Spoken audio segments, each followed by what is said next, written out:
तिमिरोपशान्तये शान्तपावनमचिन्त्य वैभवं तं नरं वपुषि कुञ्जरं मुखे मन्महे किमपि तुन्दिलं महः शरणं करवाणि शर्मदं ते चरणं वाणि चराचरोपजीव्यं करुणामसृणैः कटाक्षपातैः कुरु माम् अम्बकृतार्थ सार्थवाहं शारदा शारदाम्भोजवदना वदनाम्बुजे सर्वदा सर्वदास्माकं सन्निधिः सन्निधिं क्रियात् विमलपटी कमलकुटी पुस्तकरुद्राक्षशस्तहस्तपुटी कामाक्षि पक्ष्मलाक्षी కలిత విపంచి విభాసి వైరించి వాగర్థావివ సంపృక్తౌ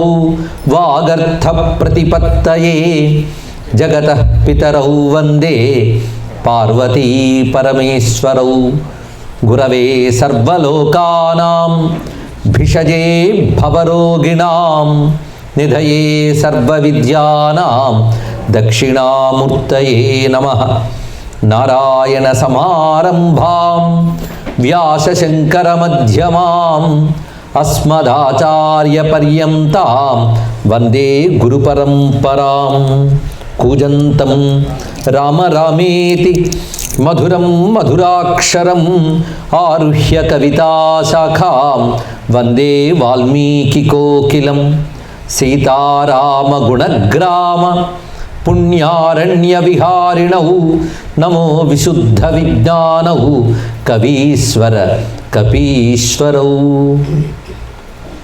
వామే భూమిసుతా పురశ్చ హనుమాన్ పశ్చాత్ సుమిత్రాసుతః శత్రుఘ్నో భరతశ్చ పార్శ్వదళయోః వాయువాదికోణేషు చ సుగ్రీవశ్చ విభీషణశ్చ యువరాట్ తారాసుతో జాంబవాన్ మధ్యే నీలసరోజకోమలరుచిం రామం భజే శ్యామలం శ్రీరామం భజే శ్యామలం గోష్పదీకృతవారాసిం మశకీకృతరాక్షసం రామాయణ మహామాలారత్నం వందే అనిలాత్మజం యత్ర యత్ర రఘునాథ కీర్తనం తత్ర తత్ర కృతమస్తకాంజలిం బాష్పవారి పరిపూర్ణలోచనం మారుతిం నమత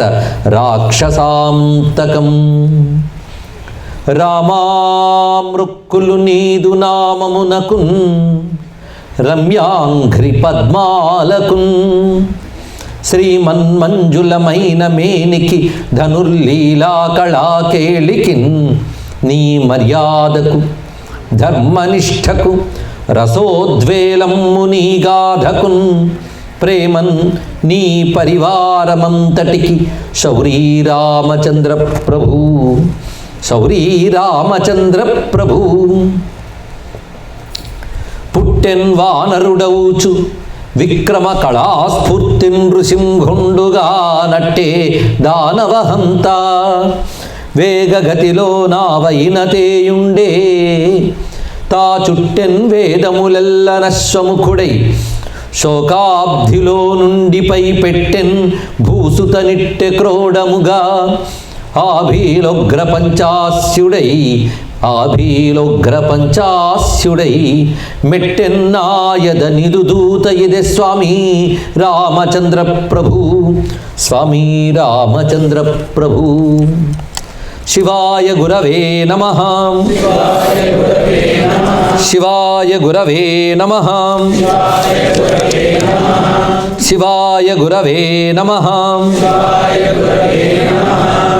శ్రీమాత్రే నమః శ్రీమాత్రే నమః శ్రీమాత్రే నమః శ్రీ విష్ణు రూపాయ నమః శివాయ శ్రీ విష్ణు రూపాయ నమః శివాయ శ్రీరామ జయ రామ జయ జయ రామ శ్రీరామ జయ రామ జయ జయ రామ శ్రీరామ జయ రామ జయ జయ రామ శ్రీ హనుమాన్ జయ హనుమాన్ జయ జయ హనుమాన్ శ్రీ హనుమాన్ జయ హనుమాన్ జయ జయ హనుమాన్ శ్రీ హనుమాన్ జయ హనుమాన్ జయ జయ హనుమాన్ నమో మహద్భ్యో ఋషిభ్యో గురుభ్యో నమః. జాంబవత్ సుగ్రీవ హనుమత్ సీతా లక్ష్మణ భరత శత్రుఘ్న పరివార సమేత శ్రీ రామచంద్ర పరబ్రహ్మణే నమో నమః. శ్రీ హనుమతే నమః. ఆలయంలో వెలసి అనుగ్రహిస్తున్న దేవతలకు నమస్కరిస్తూ సీతారామాంజనేయమయమైన ఈ సభా సదస్సుకు సవనీయ నమస్సులు సమర్పణ చేసుకుంటూ ఆదిశంకర భగవత్పాదుల వారు అనుగ్రహించిన రామకర్ణామృతంలో ఇవాళ 3వ రోజు ప్రవచనానికి సన్నద్ధమవుతున్నాం. నిన్న స్వామివారి యొక్క దివ్య రూపాన్ని మనం పరిశీలించాం. ప్రధానంగా పట్టాభిరామమూర్తి, కళ్యాణ రామమూర్తిని దర్శించాం. అదేవిధంగా రాముని యొక్క తత్వాన్ని గ్రహించినటువంటి పలుమంది ఎవరెవరైతే ఉన్నారో, రామనామం తెలిసిన శివుడు, రాముని యొక్క పాదప్రభావం తెలిసిన అహల్య, రాముని యొక్క బాహుపరాక్రమం తెలిసినటువంటి ధనుస్సు, రాముని బాణగతిని తెలిసిన సముద్రం అని చెప్పుకుంటూ జానాతి రామ తవ తత్వగతిం హనుమాన్, జానాతి రామ తవ సఖ్యగతిం కపీశః, జానాతి రామ తవ యుద్ధగతిం దశాస్యో, జానాతి రామ ధనదానుజ ఏవ సత్యం. ఈ విధంగా రాముని యొక్క వివిధములైనటువంటి అంశములు వివిధ పాత్రలు అనుభవించి చెప్పాయి. దీన్ని బట్టి రాముని యొక్క సంపూర్ణత రామాయణంలో వివిధ పాత్రల ద్వారా మనకు అవగతమవుతున్నది. ఈరోజు మనం ప్రథమంగా దర్శిస్తున్న మూర్తి వీరరాముడు. వీరరాముడు కూడా అనేక విధాలుగా మనకు దర్శనమిస్తాడు. రామాయణంలో పలు చోట్ల రాముని యొక్క వీరత్వం కనబడుతుంది. అసలు ధనుర్భంగం చేసేటప్పుడే వీరమూర్తి ఎలాగో దర్శనమిస్తున్నది. ఇక అరణ్యవాస సమయంలో చేసిన ఖరదూషణాది రాక్షస సంహారము వీరత్వాన్ని ప్రకటిస్తుంది. కానీ ఇప్పుడు మనం చూడబోతున్నది మాత్రము స్వామివారి యుద్ధంలో, అందులో చిట్ట చివరికి రావణాసురుని సంహరించడానికి సిద్ధపడినటువంటి సందర్భంలోని రూపం. ఆ రూపాన్ని కానీ ధ్యానం చేస్తే విజయం లభిస్తుంది, బలం లభిస్తుంది.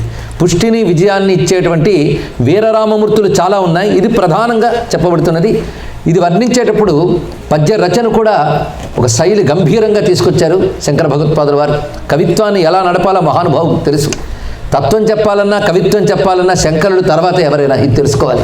ఆయన మించిన కవి లేడు. కానీ శంకరాచార్యులు కవి అని ఎవరు అనరు. కానీ కవిని మించిన తాత్వికుడు కనుక ఆయన మనం తత్వవేత్తగాను మహానుభావునిగాను దర్శిస్తున్నాం.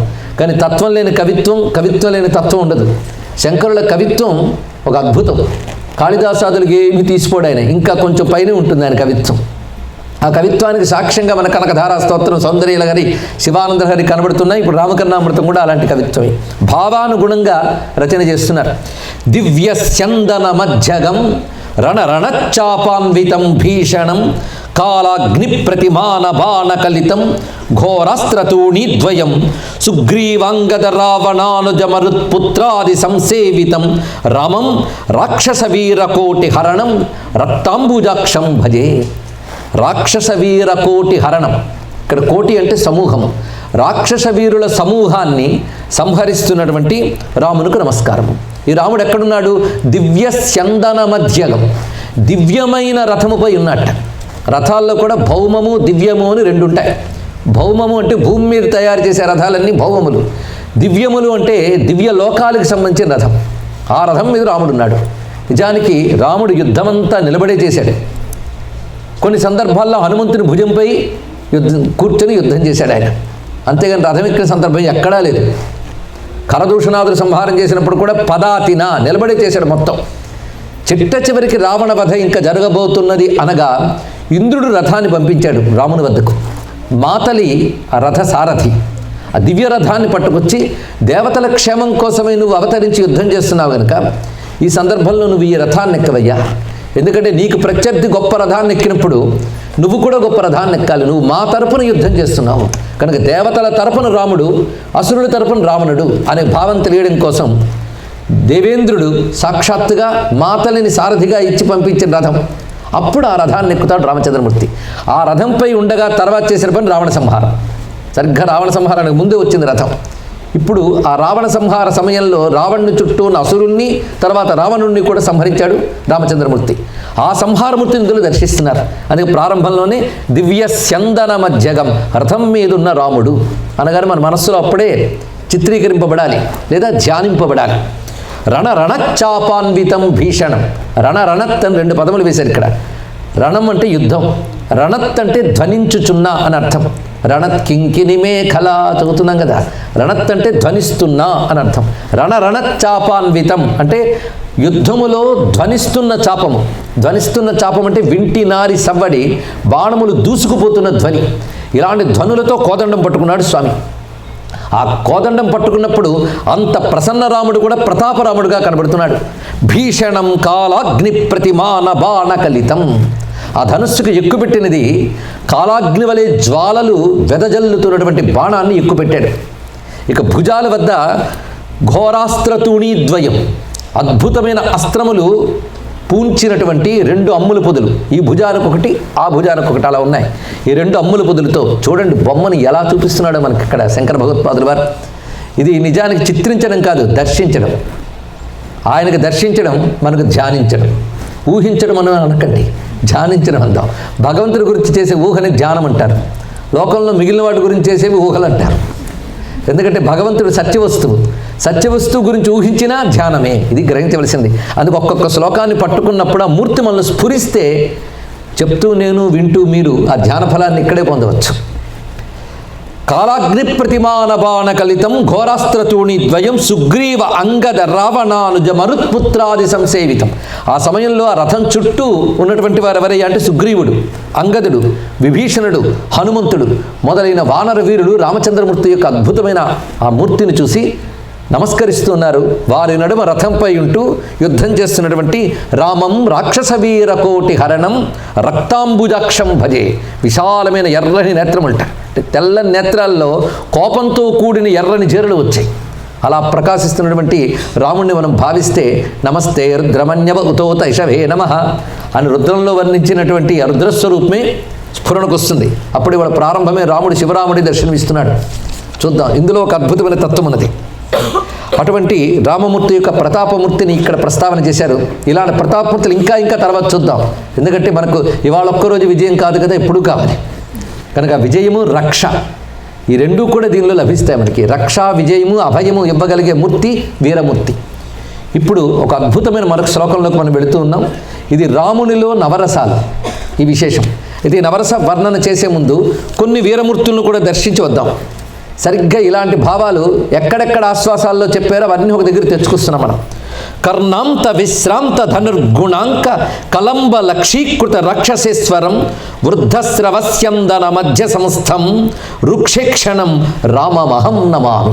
ఈ పదములు వింటూ ఉంటేనే ఒక ఉగ్రత్వం, గంభీరం ఉన్నది. అందుకే ఈ శ్లోకాలు చదువుతూ ఉంటేనే భావం కలుగుతుందండి. సంస్కృత భాషకున్న అందం అది. భావానుగుణమైన శబ్దం పలకడంలో సంస్కృత భాషకు మించింది మరొకటి లేదు. అది మృదువైన భావం చెప్పాలన్నా, కఠినమైన భావం చెప్పాలన్నా దానికి ఒదిగిపోతుంది సంస్కృతం. అంత అందంగా చూపిస్తున్నారు ఇక్కడ. కర్ణాంత విశ్రాంత ధనుర్గుణాంక కలంబ లక్షీకృత రాక్షసేశ్వర. కర్ణాంత విశ్రాంత, ఇంతవరకు యుద్ధంలో ఉన్నవాడు ఎలా బాణం వేస్తున్నాడో చూపిస్తున్నారు. ఆ వింటి నారిని లాగాడు ఆయన. ఆ లాగడ ఎక్కడి వరకు లాగంటే చెవి వరకు లాగెట్టాం. ఆ లాగి విడిచిపెడుతున్నాడు. కలంబ లక్షీకృత రాక్షసేశ్వర. కలంబం అంటే బాణం. ఆ బాణానికి లక్ష్యముగా ఎవడున్నాడంటే రాక్షసేశ్వరుడైన రావణుడు లక్షింపబడుతున్నాడు. ఈయన ఉన్నది ఎక్కడ? వృద్ధస్రవస్యందన మధ్య సంస్థం. వృద్ధస్రవుడు అంటే ఇంద్రుడు.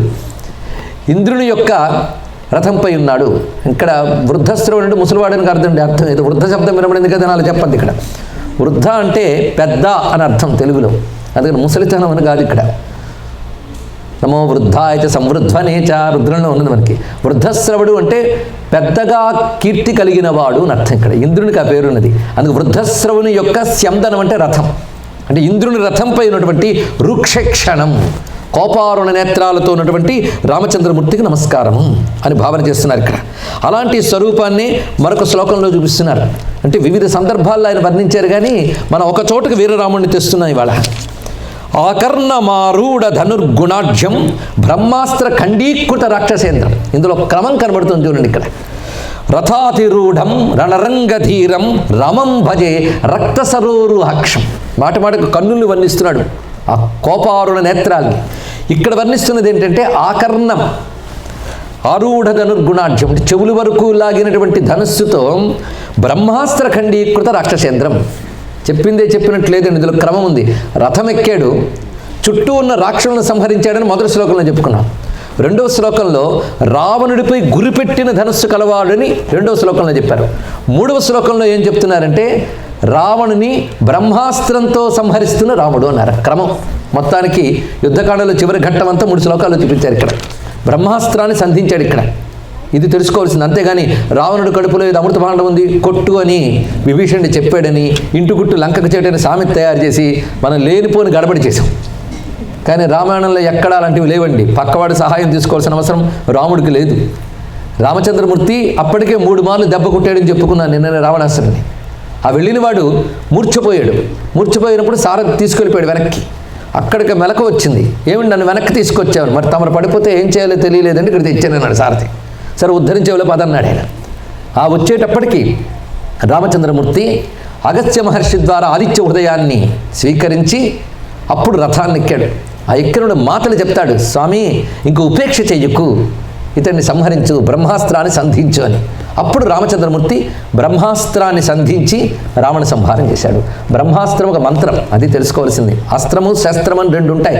శస్త్రాలంటూ ఒట్టి వెపన్స్, అస్త్రం అంటే మంత్రం. మంత్రంతో ఇచ్చిన శక్తికి అస్త్రం అంటారు.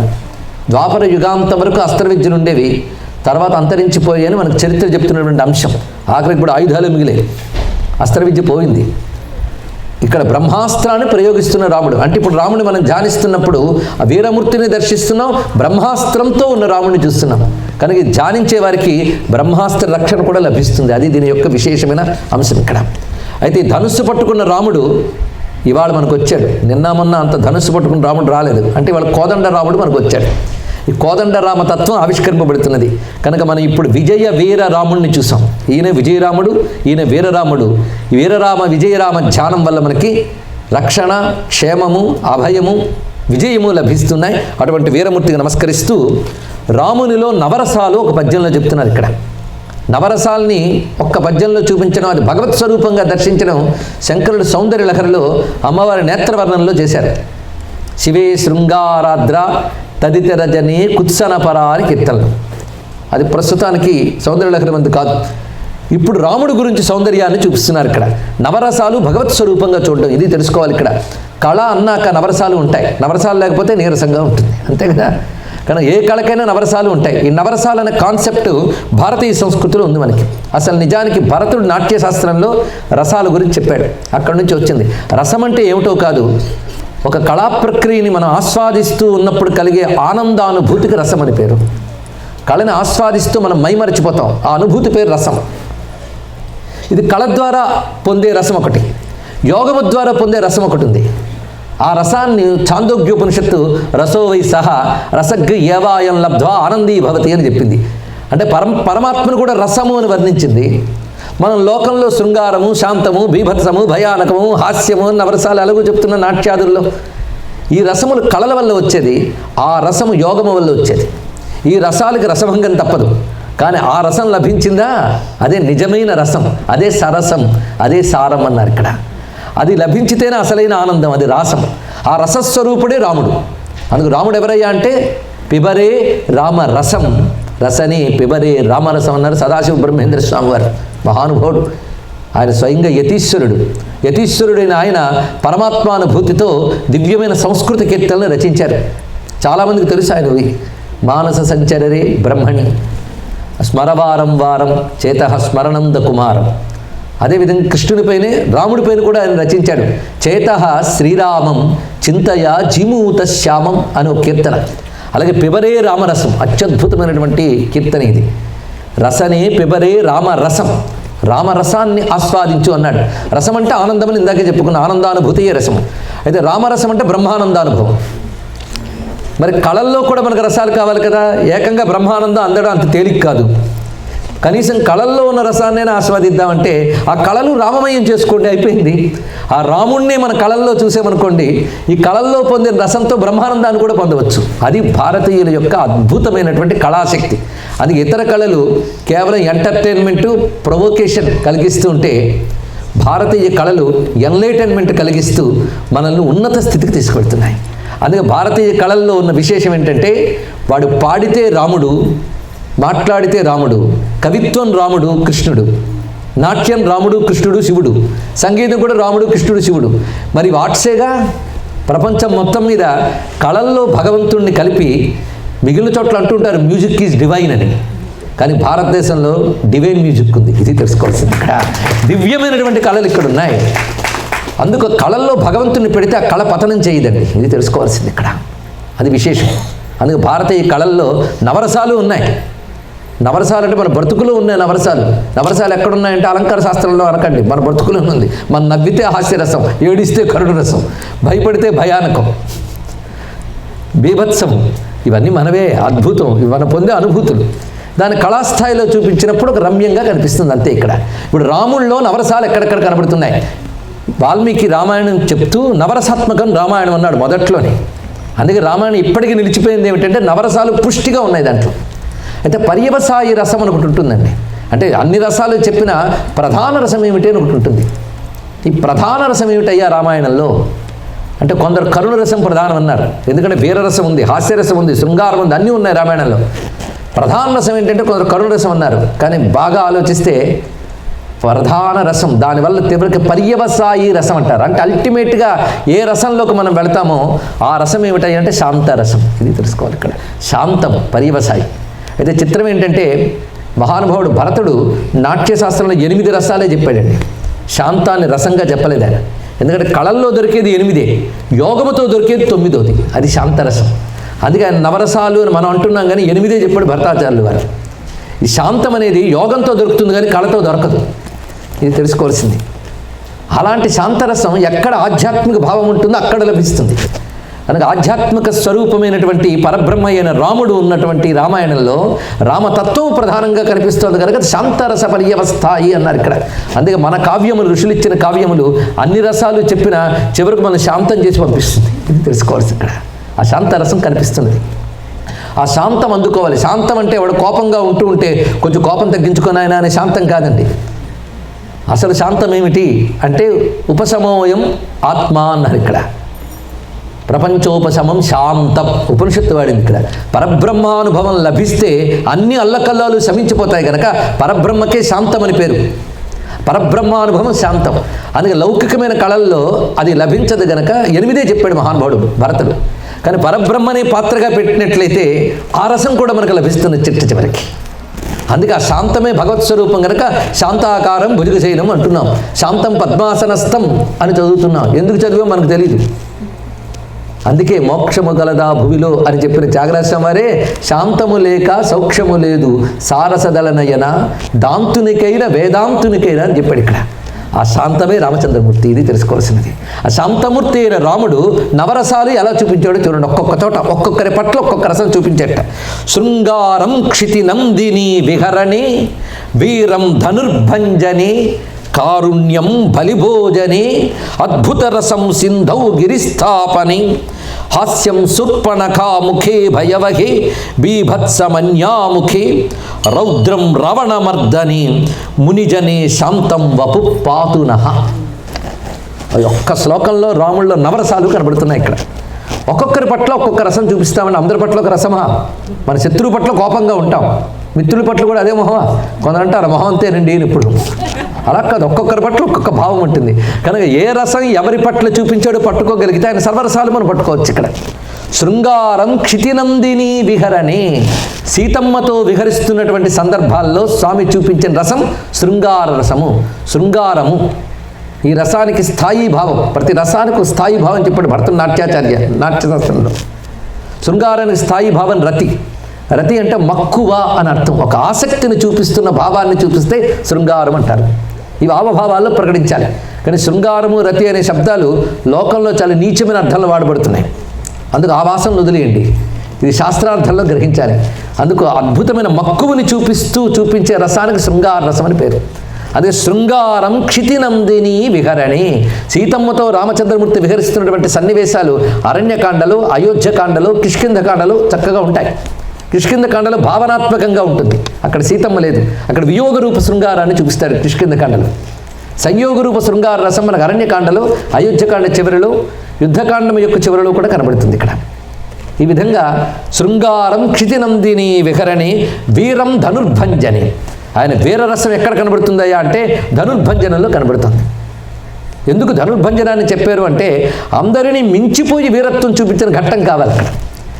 ధనుస్సుపై అనేక మంది చేతులు వేయాలని ప్రయత్నించారు, ఎక్కుపెట్టాలని ప్రయత్నించారు, విఫలులయ్యారు. రాముడు ఒక్కడే ఎక్కుపెట్టగలిగాడు గనక వీరత్వం అనేది ధనుర్భంజనంలో కనబడుతోంది అన్నారు. దీన్ని బట్టి శంకరుల వారికి ఈ కళావాంగ్మయం పట్ల ఎంత జ్ఞానం ఉందో దీన్ని బట్టి గ్రహించవచ్చు మనం. కారుణ్యం బలిభోజనే. కారుణ్యరసం, కరుణరసం. ఈ కరుణరసం ఎవరి పట్ల చూపించారంటే బలిభోజనే అన్నాడు ఇక్కడ. బలిభోజనము అంటే కాకి, బలిభుక్ అని కాకి పేరు. బలిభోజనమైన కాకి యందు కరుణరసాన్ని చూపించాడు అన్నారు. కాకదైత్యునిపై కరమును వేయ కంజజాస్త్రమై బరగలేదా రామా, శ్రీకాంత నీ ఎడ బల అతిబల చలగంగ లేదా వాదా అని కీర్తనలో త్యాగరాజస్వామి వారు కూడా ఈ కాకాసుర వృత్తాంతాన్ని ప్రస్తావన చేశారు. సుందరకాండలో మనకి సీతమ్మ హనుమంతుడితో చెప్తుంది కాకాసుర వృత్తాంతం. కాకిపై కరుణరసంట. రాముడు కారుణ్యం ఎంత గొప్పదో ఆ ఘట్టంలో కనబడుతోంది అన్నాడు ఇక్కడ. కాకి చేసిన పని ఏమిటయ్యా అంటే సీతమ్మను పొడిచిందండి. మామూలు కాకి అయితే పొడవలేదు, వాడు ఇంద్రుడు కొడుకు జయంతుడు, వాడు శాపగ్రస్తుడై కాకి అయ్యాడు. చిత్రకూట పర్వతంలో రామచంద్రమూర్తి ఒకానొక సమయంలో విశ్రాంతి తీసుకుంటున్నప్పుడు సీతమ్మను వచ్చి పొడిచెట్ట కాకి. రాముడి విశ్రాంతికి భంగమవుతుందని సహించింది ఆ తల్లి. అప్పుడు ఆ పొడిచినందుకు చిన్న నెత్తురు చుక్క రాముడి శరీరంపై పడగానే అని ఒక్కసారి లేచి ఆ కాకిని చూసి ఒక గడ్డిపోచను అభిమంత్రించి పంపించాడు. మంత్రం అంటే అస్త్రం అంటే మంత్రం అన్నాగా ఇందాక, అందుకు గడ్డిపోచపై బ్రహ్మాస్త్రం మంత్రించాడు ఇక్కడ. అది వెంటనే ఆ కాకాసురుని వెంట పెట్టింది. ఆ మహానుభావుడు రక్షించుకోవడానికి పరిగెత్తాడు. ఎక్కడికి పరిగెత్తాడంటే స్వర్గలోకానికి, విష్ణులు మన ఇంద్రలోకానికి, కైలాసానికి పరిగెత్తాడు ఆయన. అంటే అక్కడికి కూడా పరిగెత్తగలిగిన కాకిది. అది ఈ కొమ్మ మీద కా కొమ్మ మీదకి వెళ్ళేది కాదు ఇది, అంత గొప్ప కాకి. అందుకని అస్త్రం వేయడం అంత గట్టిగా వేశాడు. ఊరికనే పిచ్చుక మీద బ్రహ్మాస్త్రం, కాకి మీద బ్రహ్మాస్త్రం వేస్తాడండి అని తెలుసు. ఆ వెంటబడుతూ ఉంటే ప్రతివాడు ఇంద్రుడు ఏమిటి ఇది అంటే నాపై బ్రహ్మాస్త్రం ప్రయోగించి రక్షించు అన్నాడు జయంతుడు. కొడుకే శాపగ్రస్తుడు అడుగుతున్నాడు. కానీ ఇది ఎవరు ప్రయోగించారని అడిగాడు ఇంద్రుడు. రాముడు ప్రయోగిస్తే మేము చేయలేము అన్నాడు ఆయన. ఆ తర్వాత బ్రహ్మగారి దగ్గరికి వెళ్ళినా అదే మాట. ఇంకా రుద్రుడి దగ్గరికి వెళ్ళాడు, అంతేగాని వికుంఠానికి వెళ్ళాడు అని చెప్పలేదు. ఎందుకు? ఆయనే ఈయన, అది తెలుసుకోవాల్సింది. శివలోకానికి వెళ్తే మాత్రం శివుడు నేను రక్షించను అని చెప్తూ మరొక చిన్న ఇన్ఫర్మేషన్ ఇచ్చాడు ఆయన. ఏమిటంటే రాముడు ఎవరిని చంపదలుచుకున్నాడో వాడిని ఎవడు కాపాడలేడు. ఇది ఒక సూత్రం గుర్తుపెట్టుకున్నాడు. చాలా గొప్ప మాట. దీనిలో ఇంకో భావం కూడా దాగి ఉంది. రాముడు ఎవరిని శిక్షించదలుచుకున్నాడో వారిని ఎవరు రక్షించలేరు అంటే లోపల భావం ఏంటంటే రాముడు ఎవరిని రక్షించదలుచుకున్నాడో వాడిని ఎవరు బాధించలేరు తెలుసుకోవాలి. అది రామరక్ష లభిస్తే మనల్ని ఎవరు బాధించలేరని. అందుకే అంటాడు రామదాసు, రాముని వారము మాకేమి విచారము, స్వామి నీదే భారము, దాశరథే జీవాధారము అన్నాడు ఇక్కడ. అది రాముని వారం అనగానే వెంటనే మాట మాకేమి విచారము అని. రాముని వారం అనిపించుకోవడంలో పెద్ద బిరుదు అదండి. హనుమంతుడు మన మహాబలవంతుడు, ఎన్ని అన్నా ఆయనకి ఇష్టమైన బిరుదు ఒక్కటే, ఆయన డిక్లేర్ చేసుకున్నాడు, దాసోహం కోసలేంద్రస్య, రాముడి దాసుని అన్నాడు. అంతకంటే గొప్ప బిరుదు మరొకట్లేదు. అందుకే కంచెల్లో గోపన్నకి రామదాసు టైటిల్ అయిపోయింది. అదే మహాకవి, కవి సమ్రాట్, ఇవేం బిరుదులు లేవు మహానుభావుడికి, కేవలం రామదాసుడు. ఇంతకంటే ఇంకేం కావాలండి? ఇక్కడ రామునివాడు అనే లింక్ ఉందే, అది చాలా గొప్ప. అందుకే నాకు ఆ కొలువు చాలయ్యా అన్నాడు త్యాగయ్య. బంటు రీతు కొలువు ఇయ్యవయ్య రామ అని కీర్తించాడు కదా. అది రాముని వారానికైనా రక్షణ లభిస్తుంది. రామునికి శత్రువైతే శిక్ష కూడా అలాగే లభిస్తుంది. అందుకే మేము రక్షించలేము అన్నాడు శివుడు. మరి ఎవరు రక్షిస్తారు? ఎవడు బాణం వేసాడో ఆయన్ని పట్టుకున్నాడు ఇక్కడ. వెంటనే వచ్చి రాముడు పాదాలపై పడ్డాడు. అప్పుడు రామచంద్రమూర్తి వెంటనే కరుణించాడండి. ఎంత గొప్ప మాట చూడండి. అందుకే గరుత్మంతుడు రాముడితో ఒక మాట అంటాడు యుద్ధకాండలో, రిపూణామపి వత్సల, శత్రువుపై కూడా దయ కలిగిన వాడా అన్నాడండి ఇక్కడ. రాముని యొక్క కారుణ్యం అంత గొప్పది. రాముడి వీరత్వం కారుణ్యంతో కూడిన వీరత్వం. అది విశేషమైన అంశం. అసలు కోపం ఉందా స్వామికి అనిపిస్తుంది మనకి. లేకపోతే యుద్ధానికి వెళ్ళబోతున్నాడు, సర్వం సిద్ధమైంది, విభీషణుడు వచ్చి శరణు వేడాడు. అప్పుడు అభయం ఇవ్వచ్చా లేదా అని ఆలోచించారు అందరూ కూడా. నో డౌట్ ఇస్తానన్నాడు మహానుభావుడు.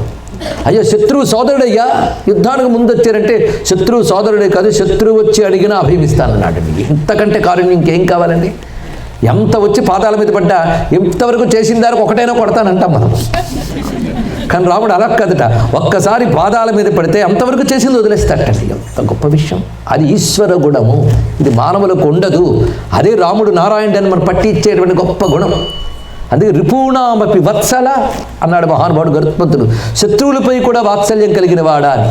యుద్ధానికి వెళుతూ శత్రువైనా సరే అభయమిస్తానన్నాడంటే అంతకంటే కారుణ్యం ఎలా ఉంటుంది?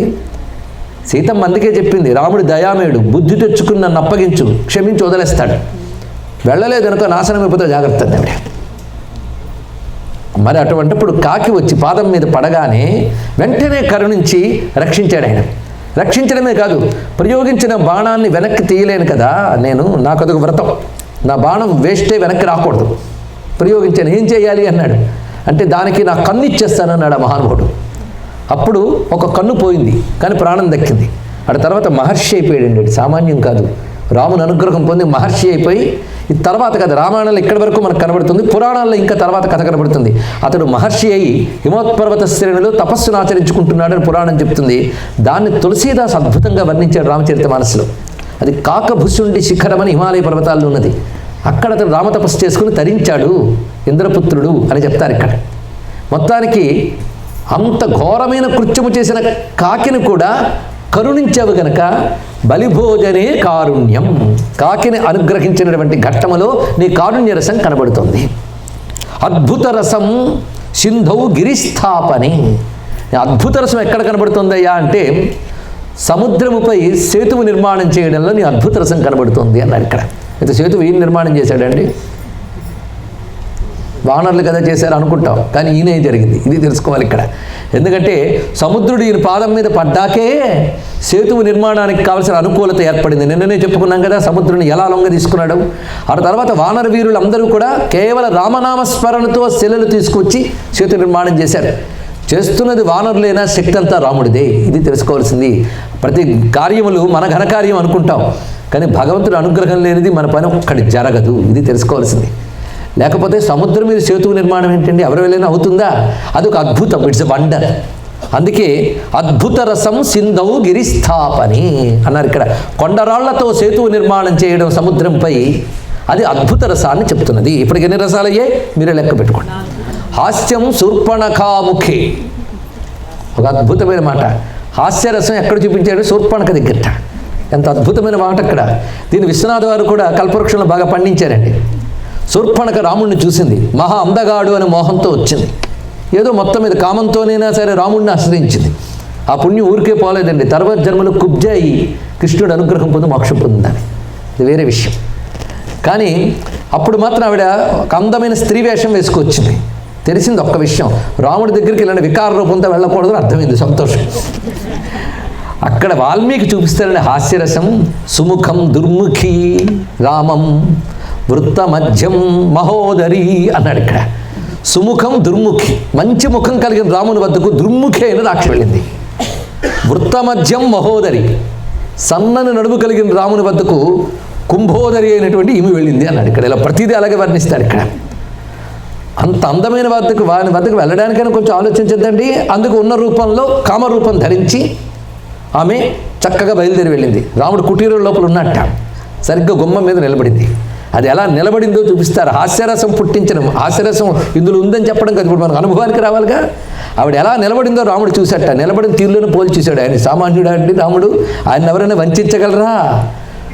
సాధారణంగా అడవిలోకి వస్తే దేవకాంతలు వస్తారు, లేదా మునికాంతలు వస్తారు, లేదా రాక్షస కాంతలు వస్తారు, లేదా మానవ కాంత రావాలి.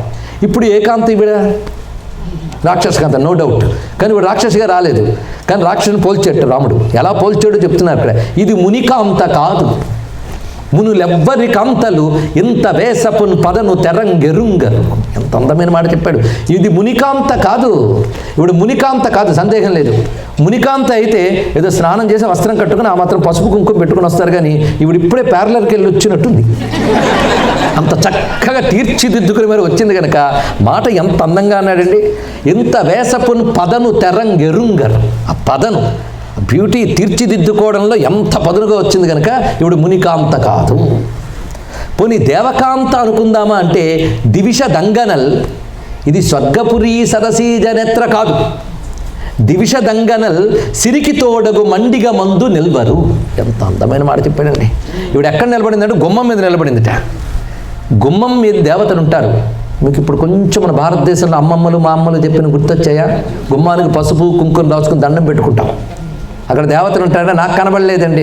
మనలాంటి మొహాలే కనబడతాయి, దేవతలు ఎందుకు కనబడతారు అక్కడ? వాళ్ళు కనబడలేదు కంప్లైంట్ చేయకండి.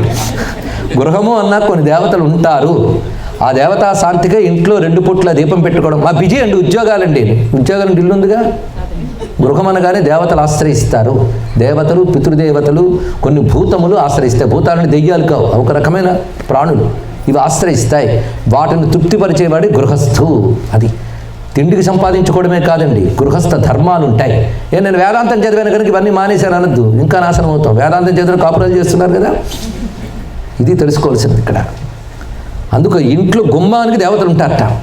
ఇంకా చెప్పాలంటే అసందర్భం అనుకోవద్దు, కానీ కొన్ని చమత్కారం మంత్రశాస్త్రంలో మన ఇంట్లో ఎక్కడ ఏ దేవతలు ఉంటారు వాళ్ళని ప్రసన్నం చేసుకోవాలని ఏ మంత్రాలు చేయాలో పెద్ద సబ్జెక్ట్ ఉంది. గుమ్మం మీద ఉన్న దేవతను ప్రసన్నం చేసుకునే మంత్రం ఉందిట. అది కానీ పెద్ద కష్టపడక్కర్లేవు, 1-2 రోజులు సిద్ధిస్తుంది అది. అప్పుడు గుమ్మంలో ఉన్న దేవతలు వచ్చి మన ఇంటి పనంతా చేసి పెడతారట. ఇది అవగాహన మంత్రం ఏంటో చెప్తారా అని నన్ను అడగద్దు, ఉందని మాత్రం. ఒక్కసారి వాళ్ళని వాడడం మొదలు పెడితే వాళ్ళకి కాసింత పనప్ప చెప్పకపోతే మనల్ని తింటారట. అందుకే ఆ మంత్రాలు జోడికి వెళ్ళకపోతే బెటర్. కానీ వాళ్ళ శాంతి కలిగించడం కోసం మాత్రం ఇంట్లో 2 పూట్ల దీపం పెట్టుకోవడం, లక్ష్మీ అష్టోత్తర శతనామాలు ఇవన్నీ చేసుకోవాలి. కొందరు ఇళ్ళు మాత్రం చక్కగా అలంకరించుకుంటారండి. దేవుడి గదుల విగ్రహాలు మాత్రం వెలవెలబోతూ ఉంటాయి పాపం. ఒక్కసారి చింతపండుతో పులికా పెట్టిన ధోరణిపోదు. కొందరి ఇంట్లో ఒక విగ్రహం కూడా ఉండదు, అది ఏం బాధ. వాటిని కొంచెం శుభ్రం చేసుకోవాలి. ఇంటంతటికి అదే శరీరానికి గుండెలాగా ఇంటికి దేవుడి గదే పంపింగ్ సెంటర్ అంటే గుర్తు పెట్టుకోండి. ఇక్కడ పవర్ సెంటర్ అక్కడ ఉండాలి. అక్కడ కానీ ఒక్క చోట ఒక ధూపం పెట్టి నైవేద్యం పెడితే ఇంట్లో అందరికీ శాంతి. రోజు నైవేద్యం పెట్టాలండి ఒక ఆవిడ. నువ్వు తింటే పెట్టమ్మా అని చెప్పాను, ఇంకేమీ లేదు ఇక్కడ. మనం తినేదానికి చూపించి పెట్టాలంతే ఇక్కడ. అంటే ఆయన చూపించుకోవడం తింటున్నారా? అలానే తినకూడదు, మంచిది కాదు. కనుక కాస్త ఉడికించి అదేదో శుభ్రంగా స్నానం చేసి వండి పెడితే ఏమైందమ్మా, పనికొస్తుందేమో అని చెప్పాను ఇక్కడ. రాముడే కాదు, ఇలాంటి చెప్తే రాముడు సంతోషిస్తాడు. మొత్తానికి గృహంలో దేవతలు ఉంటారు, గుమ్మంలో దేవతలు ఉంటారు. అయితే మనకు కనబడరు. శాస్త్రం చెప్పింది నమ్మాల్సిందే, ఇది తెలుసుకోవాల్సింది ఇక్కడ. గుండు ఉందంటే ఏది చూపించు అంటే మనం తీసి చూపించుకోలేం. కొన్ని తెలుసుకుని ఉందని నన్ను నమ్ముతాం అంతే. ప్రతిసారి తీసి చూపించంటే కష్టం ఇక్కడ. కొన్ని అలా ఉంటాయంతే, వాటిని నమ్మి ఆచరించవలసిందే. దేవతలకు కనబడతారు. అందుకే దేవతలకి గుమ్మం మీద దేవతలు కనబడతారు కనుక వాళ్ళు వచ్చి నిలబడరు. అది చెప్పాడు ఇక్కడ. దివిష దంగనల్ సిరికి తోడగు మండిగ మందు నిల్వరు. సిరికి తోడగు లక్ష్మీదేవికి తోడైనటువంటి గుమ్మంపై, గుమ్మాన్ని లక్ష్మిగా చూస్తాం కదండి మనం. అందుకే సిరికి తోడగు మండిగ మందు నిల్వరు. ఇది మనుష్యకాంత యగు నట్టుల లేదు. ఇప్పుడు మానవకాంత కూడా కాదుట. ఎందుకంటే నిలబడ్డ అలా చేతులు చేసి అలా నిలబడింది. నిన్ననే చెప్పుకున్నాం కదా, ఆ రోజుల్లో మానవకాంతని సిగ్గుండేదిట. ఇప్పుడు సిగ్గు అనేది కనిపించట్లేదు కదా. అందుకు మనుష్యకాంత యగు నట్టుల లేదు త్రపా విహీనతన్ అన్నాడు ఇక్కడ. సిగ్గు అనేది కనిపించట్లేదు కనుక ఇది మనుష్యకాంత కాదు అన్నాడు ఇక్కడ. మరి 3 కాంతలు కాబట్టి ఇంకెవరు? అంతే, అది తేలిపోయింది. అలా నిలబడిందిట. అక్కడే ఎంత హాస్యం పండించాడు చూడండి. కానీ ఏమీ ఎరగనట్టున్నాడు. అక్కడ వచ్చిన తర్వాత ఆ మాడిన మాటలు, ఆ మాటలు చక్కటి సమాధానాలు రాముడు పరిహాసంగానే వచనాలు పలుకుతాడు ఇక్కడ. ఆ తర్వాత అక్కడ లక్ష్మణస్వామి ఒక్కడు ఉన్నాడు, వెళ్ళన్నట్ట. ఆయన వెళ్ళి నేను చాలా వ్రతంలో నియమంలో ఉన్నాను అన్నట్ట. మళ్ళీ ఇక్కడికి వచ్చిందిట. ఇదిగో సీతమ్మ ఇక్కడ ఉంది చూసావా అన్నట్ట. ఈవిడ వల్లేనా నువ్వు అడ్డుకుంటున్నావు అని ఆవిడ్నే మింగేస్తానంది. అప్పుడు రామన్నాడు, ఇంకా పరిహాసాలు చాలయ్యా లక్ష్మణ, శిక్షించవలసిన విధానం చూసుకో అన్నాడు ఇక్కడ. కనుక ఈ హాస్యమంతా ఎక్కడ చూపించారంటే హాస్యం శూర్పణఖాముఖే. చూసారా, రామకర్ణామృతం పట్టుకుంటే రామాయణం అంతా కదులుతుంది, తీగలాగితే డొంక కదండి. ఇదేనండి ఇక్కడ. అంత అందమైనటువంటి విషయాలు ఇందులో కనబడుతున్నాయి. భయవహే బీభత్సమన్యాముఖే. ఇందులో ఒక చమత్కారం చేశాడు. భయానక రసం, బీభత్స రసం. భయానకం, బీభత్సం అని 2 ఇక్కడ. అంటే బీభత్సము అంటే జుగుప్సా భావాన్ని ప్రకటిస్తే బీభత్సం, భయం కలిగించే స్వభావాన్ని భయానక రసం అంటారు. ఇక్కడ భయ వహే అనే మాటలో చిన్న అర్థం తీసుకోవాలంటే వహే ఆవహే అంటే యుద్ధం. యుద్ధములో స్వామి తన యొక్క భయాన్ని చూపించాడు ఇక్కడ, అంటే భయాన్ని కలిగించే స్వభావాన్ని చూపించాడు. ఇక బీభత్సం అంటే జుగుప్సా భావం, ఒకదాన్ని చూస్తే కలిగే ఏవగింపు భావం ఏదైతే ఉందో దాన్ని మనం జుగుప్సా భావం అంటాం. అలాంటి జుగుప్సా భావం ఎక్కడ చూపించంటే అన్యాముఖే. ఈ మాట చాలా విశేషమైన మాట. సరిగ్గా ఇదే శంకరులు సౌందర్యలహరిలో అమ్మవారు జుగుప్స ఎక్కడ చూపిస్తారో చెప్పారు. శివే శృంగారార్ద్ర తదితరజనే కుత్సనపరా అన్నారు. ఇక్కడ అదే భావం ఇక్కడ చూపిస్తున్నారు చూడండి. శివుడి పట్ల శృంగారం చూపించే అమ్మవారు శివుడు తప్ప అన్యమైన వాటి యందు కుత్సనపర జుగుప్స కలిగి ఉంటారట. అంటే మహాపతివ్రత కనుక తన స్వామి తప్ప ఇతర పురుష విషయములు చెప్తే ఆవిడికి నచ్చదది. ఆ నచ్చని జుగుప్సా భావాన్ని బీభత్సమను అంటారు ఇక్కడ. అలాగే రామచంద్రమూర్తికి సీతమ్మ తప్ప అన్యమైనటువంటి స్త్రీల విషయం చెప్తే జుగుప్సా భావం కలిగి ఉంటాడు. అది చెప్పడం ఇక్కడ. అంటే ఆయన పరస్త్రీలోలుడు కాడు, ఏకపత్ని వ్రతుడు. అందుకే త్యాగరాజస్వామి వారు పంచరత్న కీర్తనలో ఒక చోట అద్భుతమైన మాట అంటారు, పరనారీ సోదరా అన్నాడు. ఎంత చక్కటి మాట చెప్పాడండి. పరనారీ సోదరట, అద్భుతమైన మాట. అందుకే బీభత్సమన్యాముఖి, అలా భయానక రసాన్ని భయపడ్డమని కూడా మనం భావన చేసినట్లయితే రాముడు కూడా భయపడతాడట. భయం మహాత్ములకు కూడా ఉంటుంది. అరే మీరే చెప్పారు రాముడు అభయం అని, అంటే భయం మహాత్ములకు కూడా ఉంటుంది. దీనికి పరమాచార్యుల వారు హెల్దీ ఫీర్ అన్నాడు. అంటే నేను చేస్తున్న పని వల్ల అధర్మం జరుగుతుందేమో అని భయం. ఇవాళ రోజు చక్కగా వెళ్ళిపోతుందని కాదు, రేపు ఎలా ఉంటుందో తెలియదు. ఆ రానున్న స్థితిలో నేను ధర్మం నుంచి తప్పిపోకూడదు అని ఉంటుంది ఎప్పుడు. అలాంటి భయం ఉన్నప్పుడే జాగ్రత్త ఉంటుంది. అందుకే జాగ్రత్త భయం నాస్తి అంటారు ఇక్కడ. అది జాగ్రత్త పడతాం. అందుకే అధర్మం అంటే భయం ఉన్నదిట మహానుభావుడికి. చూడండి, అధర్మం అంటే భయం ఉన్నది, అన్య స్త్రీల పట్ల బీభత్స భావం ఉన్నది, జుగుప్సా భావం కలిగి ఉన్నాడు. ఎంత అందమైన భావాన్ని చెప్పారు. రౌద్రం రావణమర్దని. ఇప్పుడు రౌద్ర రసం అంటే రౌద్రాన్ని చూపించేటువంటి రసం, అది ఎక్కడ చూపించాడంటే ఇవాళ వస్తూనే ప్రారంభంలో మనము దర్శించాం. రౌద్రం రావణమర్దని, రావణ్ణి మర్దించేటప్పుడు రౌద్రరసం చూపించాడు. ఇప్పటివరకు ఎన్ని రసాలు అయ్యో జాగ్రత్తగా చూద్దాం. శృంగారం క్షితినందిని విహరణి, వీరం ధనుర్భంజని, కారుణ్యం బలిభోజని, అద్భుత రసం సింధో గిరిస్థాపనే, హాస్యం శూర్పణఖాముఖే, భయవహే బీభత్సమన్యాముఖే, రౌద్రం రావణమర్దని. 8 అయ్యాయి కదా. మునిజనే శాంతం వపుహు పాతునః. మునిజనుల వద్ద శాంతరసము. ఈ మాట ఎంత అద్భుతంగా చెప్పాను. మునిజనులకి శాంతరసము. ఎందుకంటే మునిజనులు సమాధి స్థితిని పొందుతారు. మనకు సమాధి స్థితి అంటే చదువుకోవడం తెలుసేమో, కొందరికి అర్థం కూడా తెలియదు. యమనీయమాసన ప్రాణాయామ ప్రత్యాహార ధారణ ధ్యానాదులు దాటేకి సమాధి. అక్కడ ధీ అంటే మన బుద్ధి ఆ భగవంతుడితో తాదాత్మ్యం చెందిపోతుంది, మనస్సు లయిస్తుంది భగవంతుడిలో, మనోలయం. అది సమాధి స్థితి. భగవంతుడితో సమమైపోతుంది, ఐక్యమైపోతుంది. ఐక్య స్థితిలో పొందే ఆనందం పేరు సచ్చిదానందం, అది శాంతం. అది ఎవరికి లభిస్తుంది అంటే ఇవాళ మనం అరవకుండా కూర్చున్నంత మాత్రాన శాంతంగా ఉన్నట్టు అర్థం కాదు. శాంతం అంటే అది, ఆ శాంతరసం, అది పొందితే వచ్చే సౌఖ్యం బ్రహ్మానందం. అందుకే ఆ శాంతం వస్తే కానీ సౌఖ్యం లేదయ్యా అన్నాడు. అది ఉద్దేశంతో చెప్పాడు త్యాగరాజస్వామి వారు. ఇది గ్రహించారు ఇక్కడ. ఆ శాంతరసం ఎవరు అందగలరు? యోగులు మాత్రమే, మునులు అందగలరు.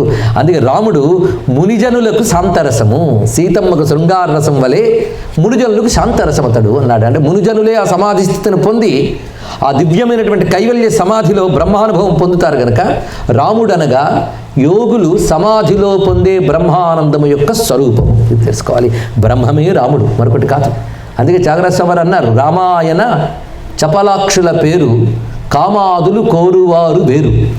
రామాయణ బ్రహ్మమునకు పేరు, ఆ మానవ జననాదుల తీరు తెలిసి రామచింతనతో నామము చేయవే ఓ మనస. రామ అన్నప్పుడు కొంచెం తెలిసి చేయండి అయ్యా, తెలియకుండా చేయకండి. ఎందుకంటే రామ అంటే అందగత్తెలు నాకు అర్థం ఉన్నది. కాముకులకి రామ అంటే అందగత్తెలు అర్థం తీసుకుంటారేమో. రామాయణ చపలాక్షుల పేరు కామాదులు కోరువారు వేరు.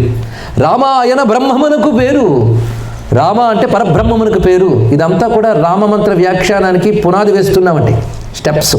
తర్వాత ఇప్పుడు వస్తుంది రామమంత్ర వ్యాఖ్యానం, బాంబు పేలినట్టు పేలుతుంది. అప్పుడు మనం ప్రిపేర్ అవ్వాలిగా. అందుకు రోజు ఒక్కొక్కటి మెట్లు వేసుకుంటూ వెళ్తున్నాం తారక మంత్రం అర్థం కావడం కోసం. రామాయణ బ్రహ్మమునకు పేరు, ఆ మానవ జననాదుల తీరు తెలిసి రామచింతనతో. రామాయణ బ్రహ్మమునకు పేరు అని ఎవరికి తెలుస్తుంది అంటే యోగులకు. ఆ యోగులు వాళ్ళని అర్థం చేసుకుని నువ్వు కూడా రామరసాన్ని అర్థం చేసుకుని అప్పుడు జపించు, అది చాలా గొప్పది అని చాగే చెప్పారు ఇక్కడ. బ్రహ్మ అని రాయండి ఒక్కసారి. బ్రహ్మ, బ్రహ్మ అంటే చతుర్ముఖ బ్రహ్మ కాదు, పరబ్రహ్మ. బ్రహ్మశబ్దానికి అర్థం ఏంటంటే the biggest and the greatest, ఇది అర్థం ఇక్కడ. అన్నిటికంటే పెద్దది, అన్నిటికంటే గొప్పది ఏదో అది బ్రహ్మము. దాన్ని మించి మనకు గొప్ప వస్తువు లేదు కనుక బ్రహ్మం ఇస్ అల్టిమేట్, అది తెలుసుకోవాల్సింది ఇక్కడ. అది బృహత్వాత్ బ్రహ్మణత్వాత్ ఇది బ్రహ్మ, అది పరబ్రహ్మ. పరబ్రహ్మ భావమే ఉపనిషత్తు ప్రతిపాదన చేస్తుంది. ఈ పరబ్రహ్మ యొక్క శక్తులే దేవతలందరూ కూడా. ఈ దేవతలందరికీ మూలమైనటువంటి ఏ పరమేశ్వరుడు పరబ్రహ్మను ఉన్నాడో ఆ పరబ్రహ్మ రాముడు. అది బ్రహ్మ అని రాసినప్పుడు బ్రహ్మలో క్రింద పరిశీలించండి.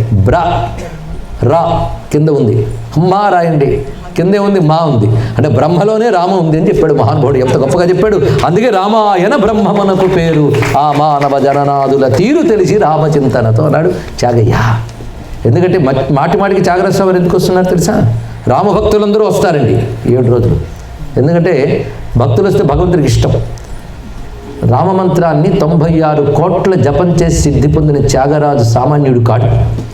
ఆయన గురించి చల్లపిళ్ళ వెంకట శాస్త్రి గారు గొప్ప మాట అన్నారు త్యాగరాజస్వామి గురించి. త్యాగరాజు శివుండు, తా భాగవతులకు అగ్రగణ్యుండు, తారక మనవరతము జపము సలుపు కథాన తత్సదృశులితడు, మానవుడు కాడు దేవుండు మనకు నిజము అన్నారు చల్లపిల్లవారు. తిరుపతి వెంకటకోళ్ళు ఒకరు ఎంత గొప్ప మాట చెప్పారు. అందుకే త్యాగయ్య రామమంత్రానికి వ్యాఖ్యాతల్లో ఒకడు, అనుభవించి చెప్పాడు కీర్తనల రూపంలో. ఒక్కొక్క కీర్తన బయటకు పాట, నిండా మంత్రం, అది తెలుసుకోవాల్సింది ఇక్కడ.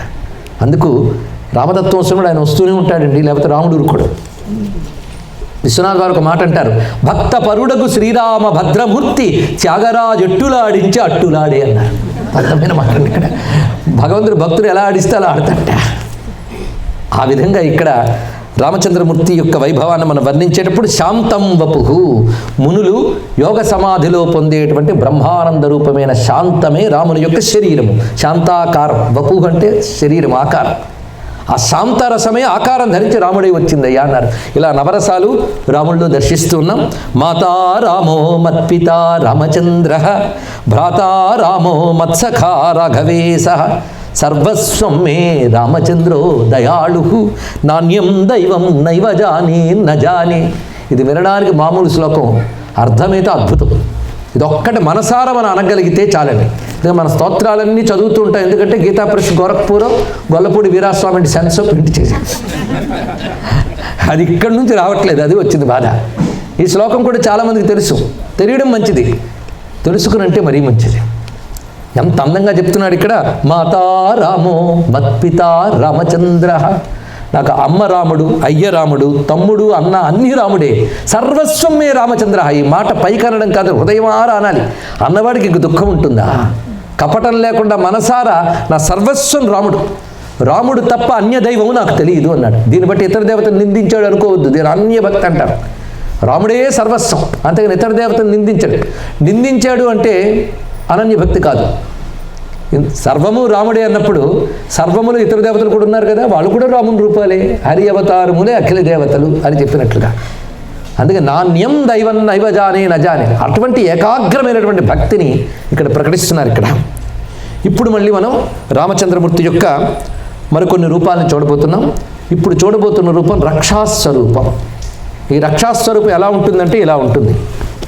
ఆయన్ని పెట్టుకున్నాం, దాన్ని వర్ణిస్తున్నారు. నిజానికి ఈ రూపాన్ని అనేక చోట్ల అందంగా చూపిస్తున్నారు ఇక్కడ. వామే కోదండదండం నిజకరకమలే దక్షిణే బాణమేకం పశ్చాద్భాగే చ నిత్యం దధతమభిమతం చాపతు నీరభారం వామే వామే లసద్భ్యాం సహ మిళితతనుం జానకీ లక్ష్మణాభ్యాం రామం శ్యామం భజేహం ప్రణతజనమనఖేద విచ్ఛేద దక్షం. ఈ శ్లోకంలోని శ్లోకం చెప్పిన రూపాన్ని ధ్యానిస్తే ఏమొస్తుందో చెప్పాడు ఆయన. ప్రణత జన మనఖేద విచ్ఛేద దక్షం, నమస్కరించిన వారి మనస్సులో ఉన్న దుఃఖాన్ని పోగొట్టగలిగే మూర్తి అన్నాడు ఇక్కడ. అంటే ఈ మూర్తిని స్మరిస్తే చాలు దుఃఖం పోతుంది. ఇది రక్షామూర్తి అంటారు ఇక్కడ. ఈ రక్షామూర్తి ఎలా ఉన్నాడంటే వామే కోదండదండం, ఎడమ చేతిలో కోదండాన్ని పట్టుకున్నాడు.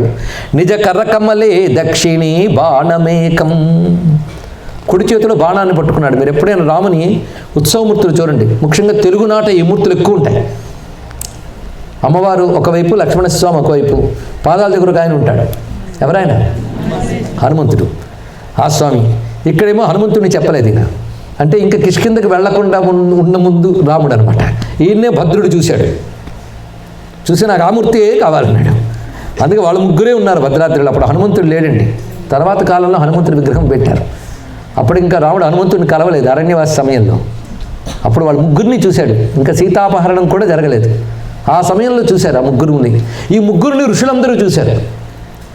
అప్పుడు ఋషులకు రాముడు మాట ఇచ్చాడు, మిమ్మల్ని రక్షిస్తాను అన్నాడు. ఇక్కడ ఒకటే మాట, అయ్యో రాక్షసులు బాధపడుతున్నారయ్యా అంటే ఏం పర్వాలేదు, నేను రక్షిస్తానన్నట్ట.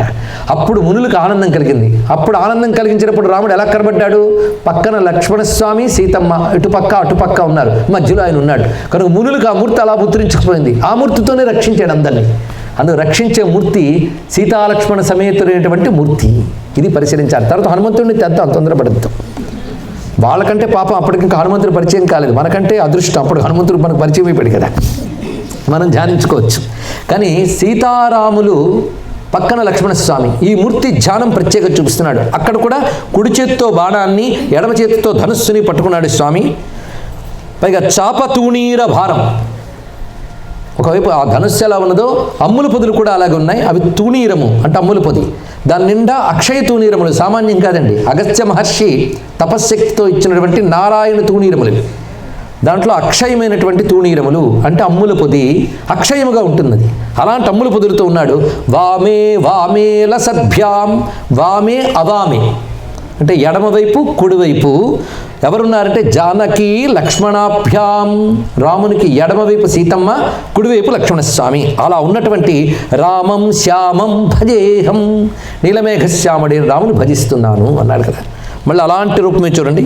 అంబోదర శ్యామలమంబుజాక్షం ధనుర్ధరం వీరజటాకలాపం పార్శ్వద్వయే లక్ష్మణ మైథిలిభ్యాం నిషేవ్యమానం ప్రణమామి రామం. అక్కడ వాళ్ళిద్దరూ పక్కన కూర్చొని ఏం చేస్తున్నారు? ఊరికిన ఫోటో పోజు కాదండి అది, ఇది తెలుసుకోవాలి. ఇక్కడ అక్కడ ఎలా ఉన్నారంటే చూపిస్తున్నాడు. పార్శ్వద్వయే లక్ష్మణ మైథిలిభ్యాం నిషేవ్యమానం ప్రణమామి రామం. ప్రక్కన అటు ఇటు ఉన్న సీతా లక్ష్మణులు రాముని కొలుచుకుంటున్నారట. అది తెలుసుకోవాలి. సేవించుకుంటున్నారు, ఊరకనే తిరగడానికి రాలేదు అక్కడికి, సేవించుకుంటున్నారు. సేవ, అటుపక్కొకరు ఇటుపక్కొకరు నిలబడి సేవ చేస్తున్నారట. సీతమ్మ అన్నది కదా రామచంద్రమూర్తితో, నేను వస్తానంది ఆవిడ. నువ్వెందుకమ్మా అనవసరంగా శ్రమ, ఇక్కడ ఉండి నేను వచ్చేవరకు అన్నట్టు ఆయన. నేను వచ్చి తీరుతానంది. అరణ్యం అంటే ఏమనుకున్నావు? ముళ్ళు ఉంటాయి, రాళ్ళు ఉంటాయి, ఇవన్నీ ఉంటాయి. అంటే అంత కష్టంగా ఉంటుందా? అయితే నేను ఒక్కడిని ఎలా పంపిస్తా, నేను వస్తాను అంత గొప్పగా నన్ను. అంతే కదా, మృద్నంతి కుశకంటకాన్. నువ్వు వెళుతూ ఉంటే నీ మార్గంలో ముందున్నటువంటి ముళ్ళు రాళ్ళు తీసేసి నీకు అవి గుచ్చుకోకుండా నేను చూసుకుంటాను. నీ మార్గం సుగమం చేస్తానంది. అక్కడే ఉంది ధ్వని. నువ్వు వెళుతున్న మార్గంలో అడ్డంకులు రాకుండా నేను సుగమం చేస్తానంటే నువ్వు వెళుతుంది ఎందుకు నాకు తెలుసు, రావణ సంహారానికి. నువ్వు ఒక్కడే బయలుదేరితే చాలా లేట్ అవుతుంది. నేను వచ్చి నీకు సులభంగా మార్గం చేసి తొందరగా వాడి పని పూర్తి అయ్యేటట్టు చేస్తాను. అది అర్థం అండి. అసలు మార్గం సుగమం చేస్తానంటే మర్మం అది.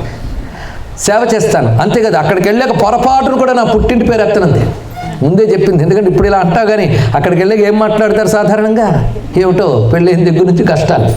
ఆ రోజుల్లో ఎంత బాగుండేదో. మా నాన్న అయితే కాళ్ళు కింద పెట్టనిచ్చేవాడు కాడు, ఎంత గమనించేవాడు.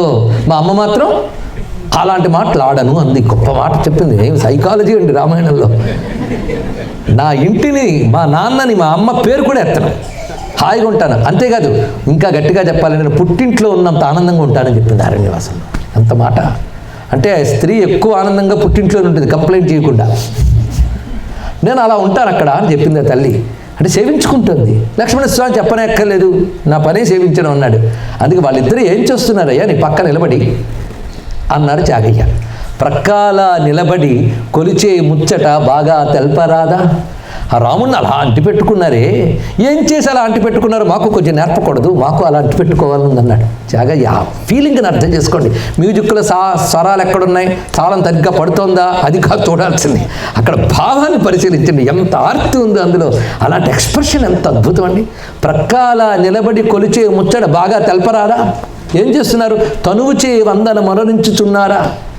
మీరు ఆ శరీరంతో నమస్కారం చేస్తున్నారా? చనువుతో ఉన్నారా? ఎలా ఉన్నారో కాస్త చెప్పరా అని ఎంత చక్కగా అడిగాడు. వాళ్ళిద్దరు కొలుచుకుంటున్నారట. ఆ భావం ఎంత అందంగా కనిపిస్తున్నది. ఈ మూర్తిని దర్శించాడు ఒక మహానుభావుడు. అదే సరిగ్గా రామరక్షా స్తోత్రానికి ధ్యాన శ్లోకం. అది మీరు పరిశీలించండి ఇక్కడ. అంటే ఈ శ్లోకం కానీ పట్టుకుంటే రక్ష లభిస్తుంది అని స్పష్టంగా తెలుస్తుంది. రామ రక్షా స్తోత్రం చదువుతున్న వాళ్ళు ఉన్నారు ఇందులో. అందుకే మాతారామం అని అంటూ ఉంటే అన్నారు ఇక్కడ. అలాంటి వాళ్ళని చూస్తే నాకు ఆనందం. అలాంటి వాళ్ళు ఉన్నారు కనుక రామకర్ణామృతం ఇక్కడ దాకా వచ్చింది, భారతదేశం నుంచి ప్రవహించి. మరి ఏం చేస్తాం, వస్తాడు రాముడు వాళ్ళ కోసం. జాయే నీలోత్పల శ్యామం రామం రాజీవలోచనం జానకీ లక్ష్మణోపేతం జటాముకుట మండితం సాసితూణ ధనుర్బాణపాణిం నక్తం చరాంతకం స్వలీలయా జగత్రాతం ఆవిర్భూతం అజం విభు. ఇది ధ్యాన శ్లోకం. ఎప్పుడు విన్నారా? ధ్యాన శ్లోకం చదవాల్సింది కాదండి, ధ్యానించాల్సింది. ధ్యానించి జపం చేయాలి. ఇక్కడ రామరక్షా స్తోత్రాన్ని, రామరక్షా స్తోత్రం చదువుతున్నప్పుడు మన కళ్ళ ముందు ఆ మూర్తి ఉండాలి. ఎలా ఉన్నాడు అంటే నీలోత్పల శ్యామం రామం రాజీవలోచనం జానకి లక్ష్మణోపేతం జటాముకుట మండితం. అప్పుడు జడ కట్టుకున్నట్టు అరణ్యవాసం కదా, అందుకు ఆ స్వరూపం అలా ఉన్నది. అంతేకాదు ఆ స్వరూపంలో సాసి తూణ ధనుర్బాణపాణి, ధనుస్సు బాణము మొలక ఖడ్గం కూడా వేలాడుతుంది అండి ఇక్కడ. నక్తంచరాంతకం, అసుర సంహారం చేయడానికి సిద్ధంగా ఉన్నటువంటి ఆ స్వామివారు వారిని ధ్యానిస్తున్నాను అన్నాడు. ఈ స్వరూపం దర్శించిన వాడు ఎవరంటే భరతుడు అండి.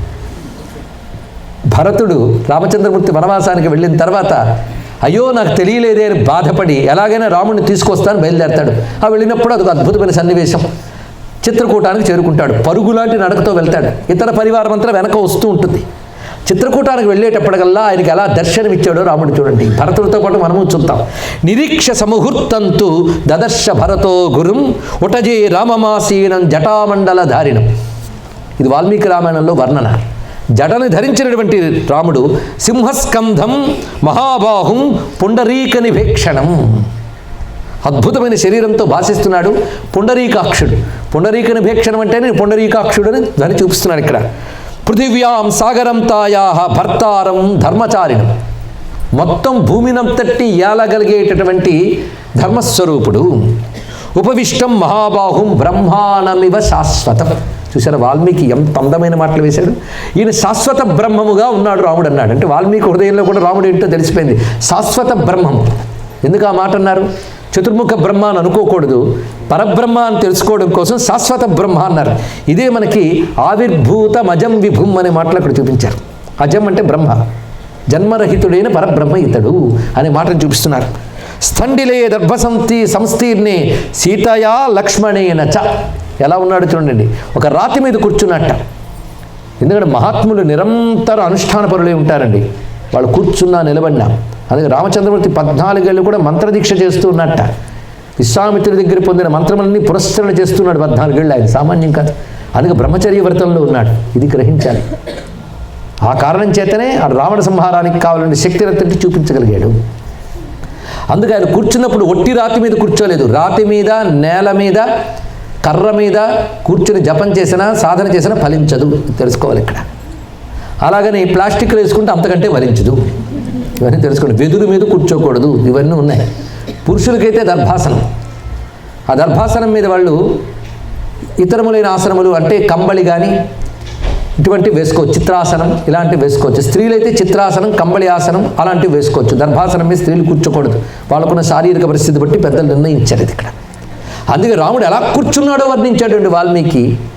స్థండిలే దర్భ సంస్థీర్ణి అన్నాడు. అది అక్కడ గొప్ప విషయం. ఇక్కడ ఆ రాతి చప్టా మీద దర్భలు పరుచుకుని కూర్చున్నట్టు రామచంద్రమూర్తి. పైగా ప్రాచీనాగ్రేషు దర్భేషు, తూర్పు కొనలుగా ఉన్నటువంటి దర్భలపై రాముడు కూర్చుని ఉన్నాడు. సాక్షాత్ పరబ్రహ్మలా ప్రకాశిస్తున్నాడు. ఆయన ప్రక్కన సీతమ్మ కూర్చుంది, వెనకాల లక్ష్మణస్వామి నిలబడి ఉన్నట్ట. ఇదే ఫోటో తీస్తే భద్రాద్రి రాముడు, ఇంకోటి కాదండి ఇక్కడ. ఆ స్వరూపం ఎవరికి దర్శనం ఇచ్చింది? భరతుడికి. అలాంటి రాముడిని చూసి రామాని పాదాల మీద పడిపోయాడు భరతుడు. మనం కూడా ఆ పాదాలకు నమస్కారం చేసుకుందాం. అటువంటి స్వరూపము రక్షాకరమైనటువంటి స్వరూపంగా ఇక్కడ చూపిస్తున్నాడు. దీనినే మనకి మరొక శ్లోకంలో అందిస్తూ సీతయా దక్షిణే పార్శ్వే లక్ష్మణస్య చ పార్శ్వతః తన్మధ్యే రాఘవం వందే ధనుర్బాణధరం హరిం అన్నాడు. ఇది మరొక శ్లోకం. సీతయా దక్షిణే పార్శ్వే, సీతమ్మకు కుడివైపు చెప్పేటప్పుడు ఇక్కడ అంటే రామునికి ఎడమవైపు సీతమ్మ ఉంది అని అర్థమైపోయింది ఇక్కడ. మిగిలిన భాగాలు అంటే రామునికి కుడివైపు లక్ష్మణస్వామి ఉన్నాడు. వాళ్ళ మధ్యలో ఉన్న రాఘవునికి నమస్కారము. ఇప్పటి వరకు మనం చూసిన స్వరూపం అది. దీన్ని మరొకటి కలుపుదాం. దక్షిణే లక్ష్మణో యస్య వామే చ జనకాత్మజ పురతో మారుతిర్యస్య తం వందే రఘునందనం. ఈయన వచ్చిన తర్వాత ఈయన వాళ్ళ ఫ్యామిలీలో కూడా అయిపోయాడండి. ఇంక ఈయన వేరు చేయలేం.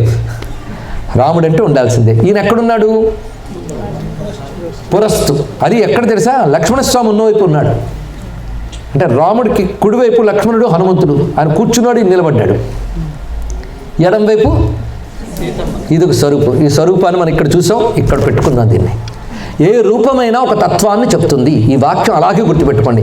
ఏ రూపమైనా ఒక తత్వాన్ని చెప్తుంది. కనుక మనం రూపంలో తత్వాన్ని చూడాలి, అప్పుడు ధరించుతాం. అది చూడకుండా పిచ్చి మాట్లాడుతూ విగ్రహారాధన ఏంటండి, రూపాలు ఏంటండి పిచ్చి మాట్లాడుతారు. వాళ్ళకి అర్థం కాదు. ముందు ఏదో ఒకటి ఆరాధిస్తే అప్పటికైనా తత్వం తెలుస్తుంది.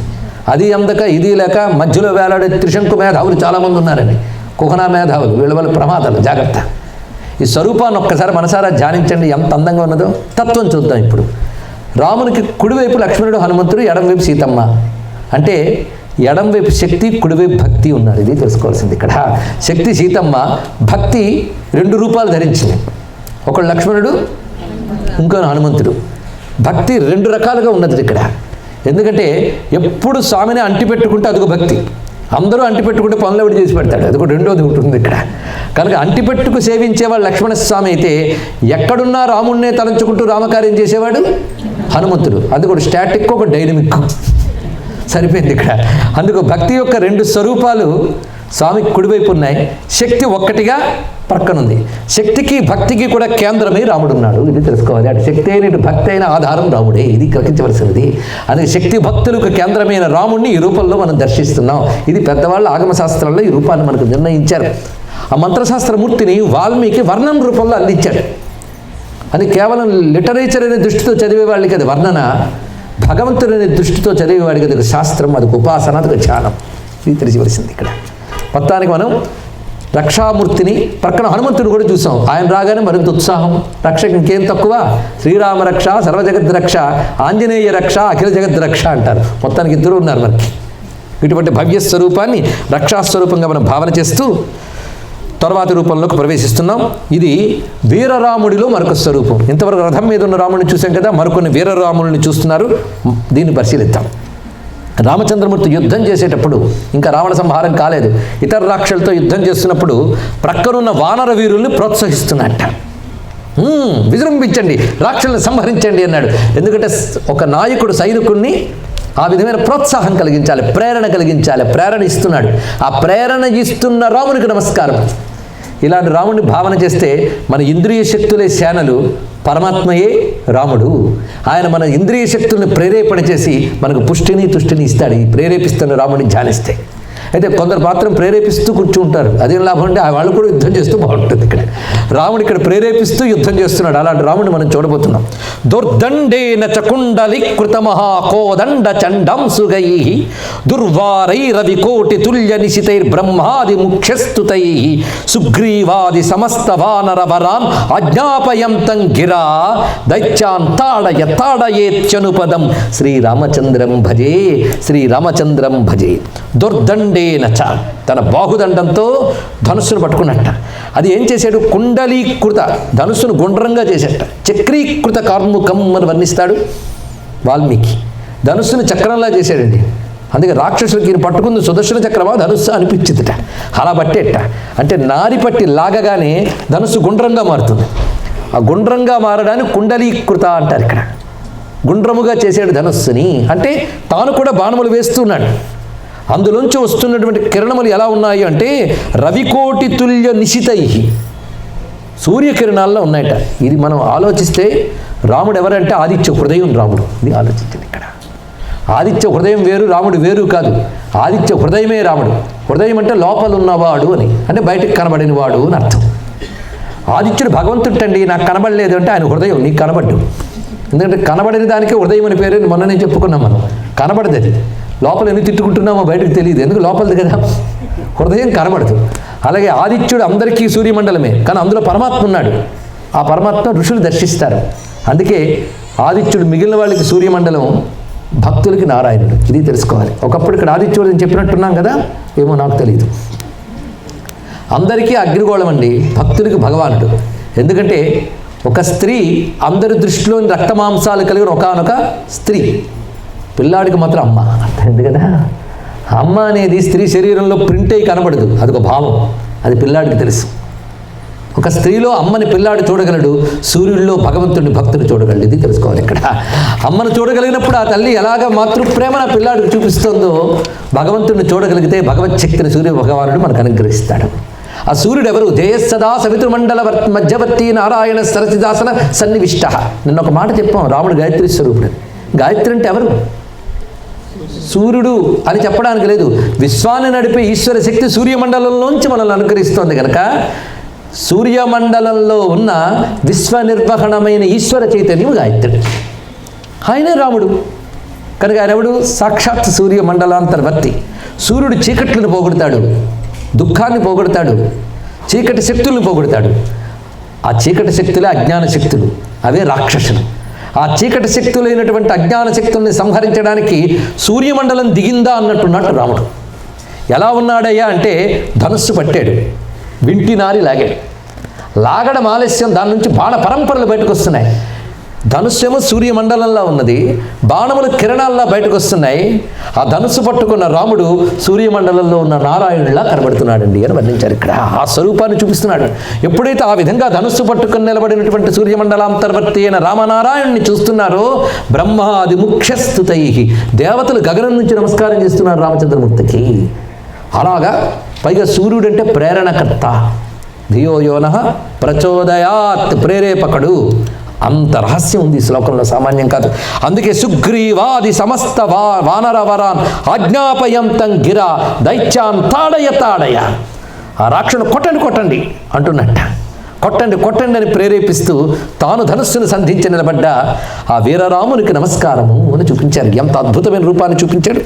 అంతేకాదు, రాముడి వింటినారి సవ్వడి మనకు మంగళమును కలిగించుగాక తర్వాత శ్లోకంలో చెప్తున్నారు. ఒక సౌండ్, ఎంతవరకు రూపం ఇచ్చాడు కదా, ఇప్పుడు శబ్దం చూపిస్తున్నాడు. ఈ శబ్దం మనకు మంగళం కలిగించాలంటే ఏమిటా శబ్దం? కృష్ణుడైతే వేణునాదం, రాముడైతే ధనుర్నాదం, ధనుస్సు యొక్క నాదం. అది కూడా మనకి మంగళమే. ధనుస్సు మ్రోగుతోందంటే అది. మనం భయపడుతూ ఉన్నప్పుడు, ఎవడో దొంగ మన మీద దాడికి వచ్చినప్పుడు, వచ్చినటువంటి పోలీసు రక్షించడానికి వచ్చినప్పుడు చేతిలో గన్ పట్టుకొస్తే మనకు ధైర్యం. అలాగా భగవంతుడు ఆయుధాలు మనకు రక్ష, అది గ్రహించవలసింది. ఆ కోదండము యొక్క ధ్వని అంత గొప్పగా ఉన్నదో చూపిస్తున్నాడు. ఆ కోదండం నారి మీటుతూ ఉంటే ఒక ధ్వని వచ్చిందిట. ఆ ధ్వని ఎలా ఉందంటే భూకంపం జనయన్ నభో విదళయన్ అంభో నిధిం క్షోభయన్ దైతయాంశ్చ విమర్దయన్ గిరివరాన్ భిందన్ దిశ పూరయన్ వైదేహీ మతిమోదయన్ సకల గిర్వాణాన్ శిరకంపయన్ కళ్యాణో రఘురామ హస్త విలసత్కోదండ చండధ్వని. రఘురామ హస్త విలసత్ కోదండ చండధ్వని. రాముని యొక్క కోదండము యొక్క భయంకరమైన ధ్వనులు మాకు కళ్యాణము కలిగించుగాక. ఇప్పుడు ఇంతవరకు మీకు కనబడిందిగా, ఇప్పుడు వినబడాలి. వినబడ్డాం. భూకంపం జనయన్, ఆ వింటినారి మీటగానే భూమి కంపించింది ఒక్కసారి. నభో విదళయన్, ఆకాశం చీలిపోతోందా అన్నంత ధ్వని వినబడింది అక్కడ. అంభోనిధిం క్షోభయన్, సముద్రములు అల్లకల్లోలమవుతున్నాయి. దైతయాంశ్చ విమర్దయన్, ఆ ధ్వనికి కొందరు దైత్యులకు గుండెలు గుబేలు అన్నాయి. గిరివరాన్ భిందన్, ఆ ధ్వని యొక్క తీవ్రతకి కొండలు పగులుతున్నాయా అనిపిస్తున్నది. దిశ పూరయన్, దిగంతముల్లో ప్రతిధ్వనులు వస్తున్నాయి. ఆ ధ్వని విని వైదేహీ మతి మోదయన్, సీతమ్మ ఆనందించింది. అంటే యుద్ధరంగంలో ధ్వనులు విని అశోకవనంలో సీతమ్మ ఆనందించింది. ఎంత అందమాట అంటే అక్కడ దగ్గర వినబడింది అనమాట ఆవిడకి. అబ్బా, మా ఆయన ప్రతాపం బాగుంది. మరి అది ఆయన ధ్వనియే అని ఎలా పోల్చగలమంటే, మా ఆయన ధనుస్సు ఎలా ధ్వనిస్తుందో నాకు తెలిసి ఉంటుంది ఆవిడ. ఒక్కొక్కరి దానికి ఒక్కొక్కటి ఉంటుందండి. కొందరికి ఏమండి ఏదో కారు వచ్చిందండి మా ఆయనదేలే అని చెప్తారు, ఎందుకంటే అలవాటు ఆ సౌండ్.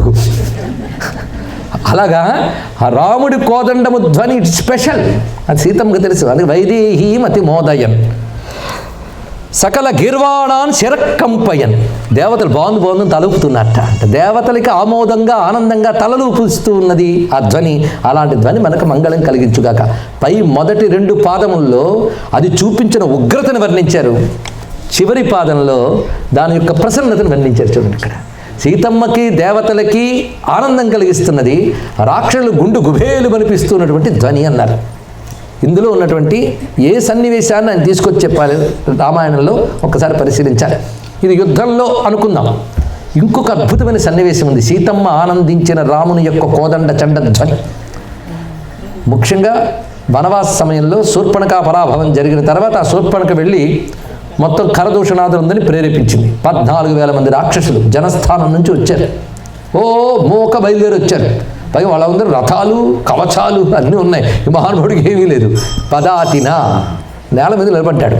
వాళ్ళు వస్తూ ఉంటే మొత్తం ఒక్కసారి అసెస్ చేశాడు, లెక్క కట్టాడు. వీళ్ళు ఇంతమంది వస్తున్నారు.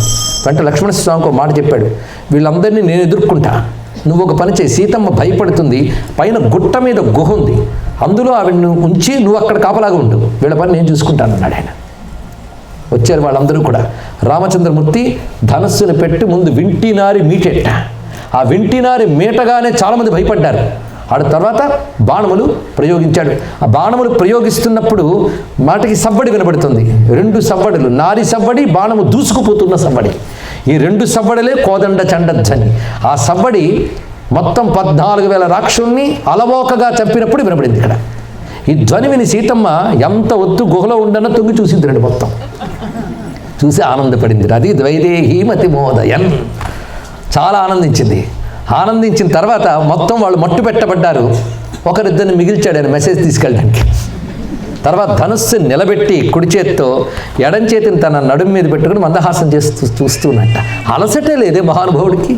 అసలు ఏమిటి ఆ ముగ్ధమోహనమైన రూపం. ఆ ధనుస్సు పట్టుకున్నప్పుడు చిరునవ్వు నవ్వుతున్నాడు, ఇది చెరకు విల్లు పట్టుకున్నట్లు. మనోరూపేక్షుకోదండ అంతే. అందుకే ఆయనకి ఇది కోదండరామ స్వరూపం మనం చూస్తున్నది ఇక్కడ. ధ్వనిని చెప్పడంలో కోదండరామ మంత్రశాస్త్రంలో కోదండ రామాస్త్రం అనే మంత్రం ఉందండి. ఆ మంత్రానికి అనుసంధానం చేస్తే అది అద్భుతమైన రక్షణ మనకు లభింపజేస్తుంది, శక్తిని పుష్టిని ఇస్తుంది, ఆయుష్ని పెంచుతుంది అంటారు ఇక్కడ. అందుకే రాముడు అంటే కోదండం గుర్తొస్తుంది మనకి. అది కోదండం మది లేని నిన్ను మది నే కోశాన ఊహింపలేమో దేవా అని రామచంద్ర ప్రభువులు భావించడం జరిగింది ఇక్కడ. కోదండం లేని రాముని మనం ఊహించలేం. అలాంటి కోదండం. అసలు కోదండం ఎందుకంటారండి? అదే పేరు పెట్టుకున్నాడా? కొందరు వాళ్ళ వస్తువులు ఇంకోరు తీసుకెళ్లకుండా పేర్లు లేబుల్స్ పెడుతూ ఉంటారు. అలా పెట్టలేదు అది. అర్జునుడు గొప్ప ధానుష్కుడు, కానీ ఆయన కోదండ అర్జునుడిని పేరు లేరు. అది రామునికి మాత్రం కోదండ అర్జునుడు అని వచ్చింది. కోదండం అంటే క్రీడాదండం, కోదండం అని అర్థం చెప్పారు ఇక్కడ. అంటే ధనుస్సును ఒక ఆట వస్తువులా వాడేవాడు కనుక ఆయన కోదండ. అంతే, ఒక ధనుస్సే కాదని ఏ ధనుస్సు ఇచ్చినా కోదండమే. అసలు కోదండ అవసరం ఆయనకి? గడ్డిపోతను తీసి అభిమంత్రించి పంపించిన వాడికి కోదండ ఎందుకండి అంటే ఆట కోసం, ఏది లేకపోతే బాగోదని పట్టుకున్నట్టు ఆయన. పైగా కోదండ ఎలా పట్టుకున్నాడంటే మహానుభావుడు చాగే దగ్గరకు వద్దాం. ఎవరిచ్చిరిరా శరచాపములు ఎనకులాబ్ధి చంద్ర, అవతరించు వేళ నుండెను అవనికేగి ఆర్జించితివు. ఎవరిచ్చిరిరా శరచాపములు, పుట్టినప్పుడే దాంతో అవతరించావా, భూమి మీదకి వచ్చి సంపాదించుకున్నావా అన్నాడు. ఎంత అందంగా కీర్తిస్తున్నాడు. ఎందుకంటే ఆ ధనుస్సు యొక్క లక్షణం ఇంకొకరికి అర్థం కాదు. ఎవడైనా ధనుస్సు పట్టుకుంటే గ్రిప్ అని ఉంటుందండి. సంస్కృతంలో దీన్ని లస్తకము అని అంటారు. ఇక్కడ అంచులు ఉంటాయి, ఈ అంచుల్ని కోటి అంటారు. ఈ మధ్యలో ఉంటుంది నారి, దీన్ని జ్యా అని అంటారు. ఇది ధనుస్సుకున్నటువంటి ప్రధానమైనటువంటి వస్తు సముదాయం. లస్తకం అంటే ఏం చెప్పుకున్నా గ్రిప్. ఇది సాధారణంగా మధ్యలో పట్టుకోవాలి, మధ్యలో పట్టుకుని వేయాలి. కానీ రాముడికి అలా కాదుట.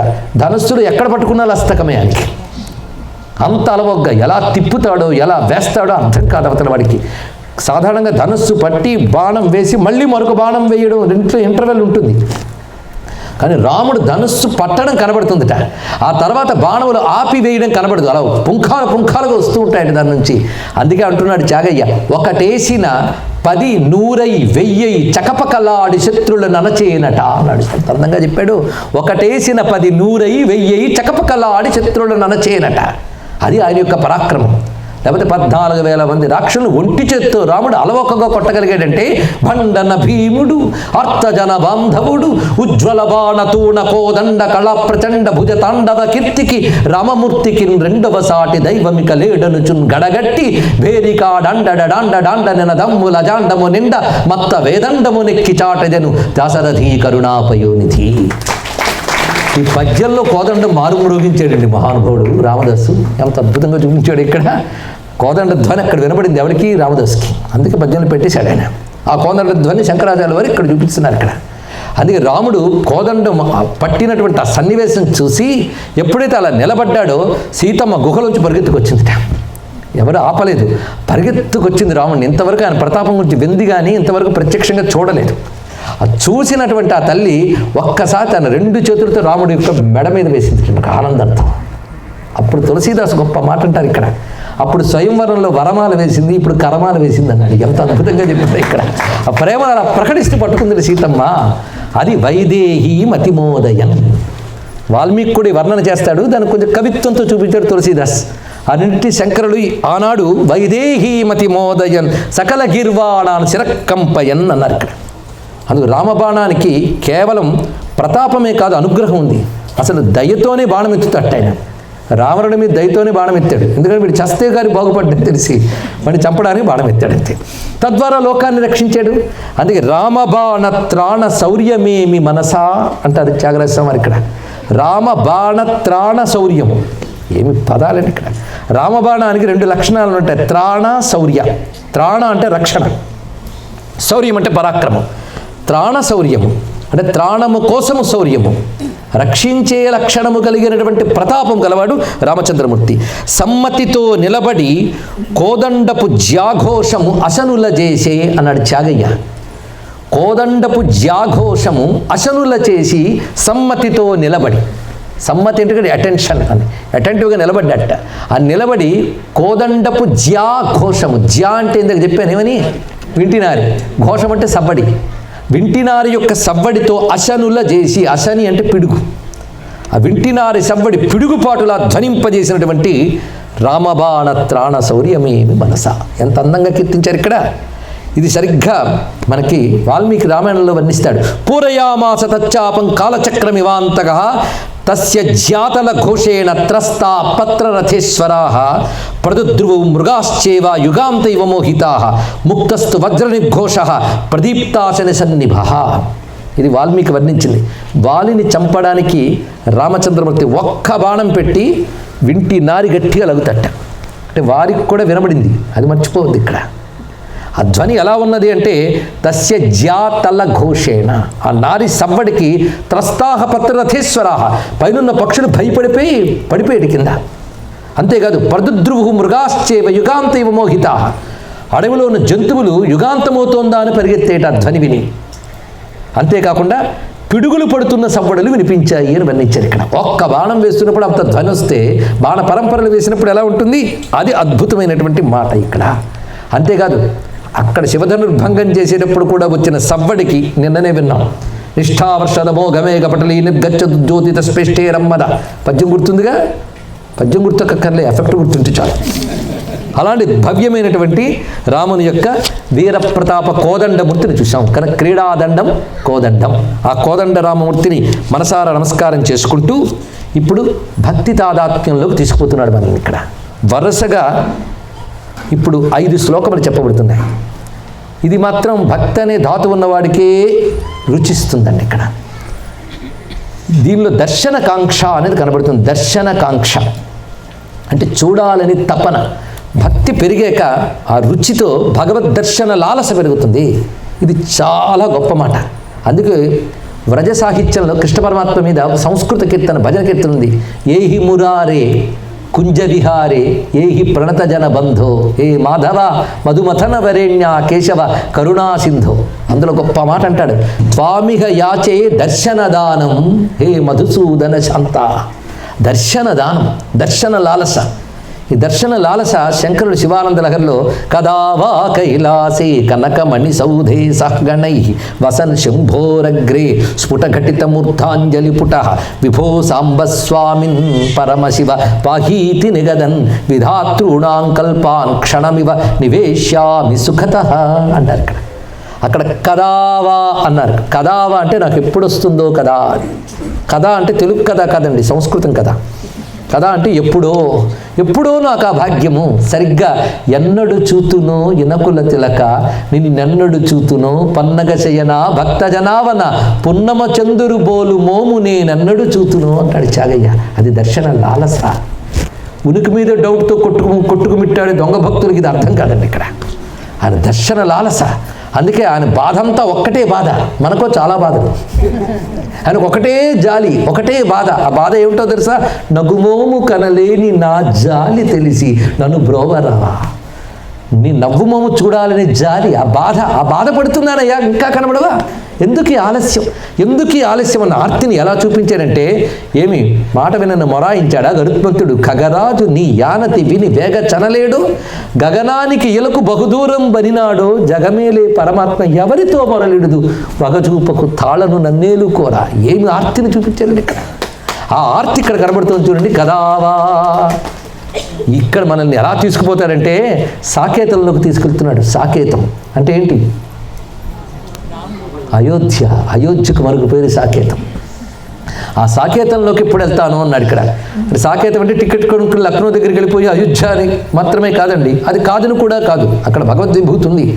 సాకేతము అయోధ్య అంటే వైకుంఠం అనే అర్థం. ఉపాసనాపరంగా, జ్ఞానపరంగా మన అంతరంగంలో ఉన్నటువంటి ఈశ్వర స్వరూపమే అది వైకుంఠము. అక్కడ కుంఠం అంటూ కుంటు, వికుంఠం అంటూ కుంటుతనము లేనిది అని అర్థం. అంటే అర్థం పరిపూర్ణమున్నది, లోటు లేదు. మన బ్రతుకులు ఏ ఆనందం ఉన్నా లోటే, కానీ అది లోటు లేని ఆనందం బ్రహ్మానంద భూమిక. అంతేకాదు అది అయోధ్య.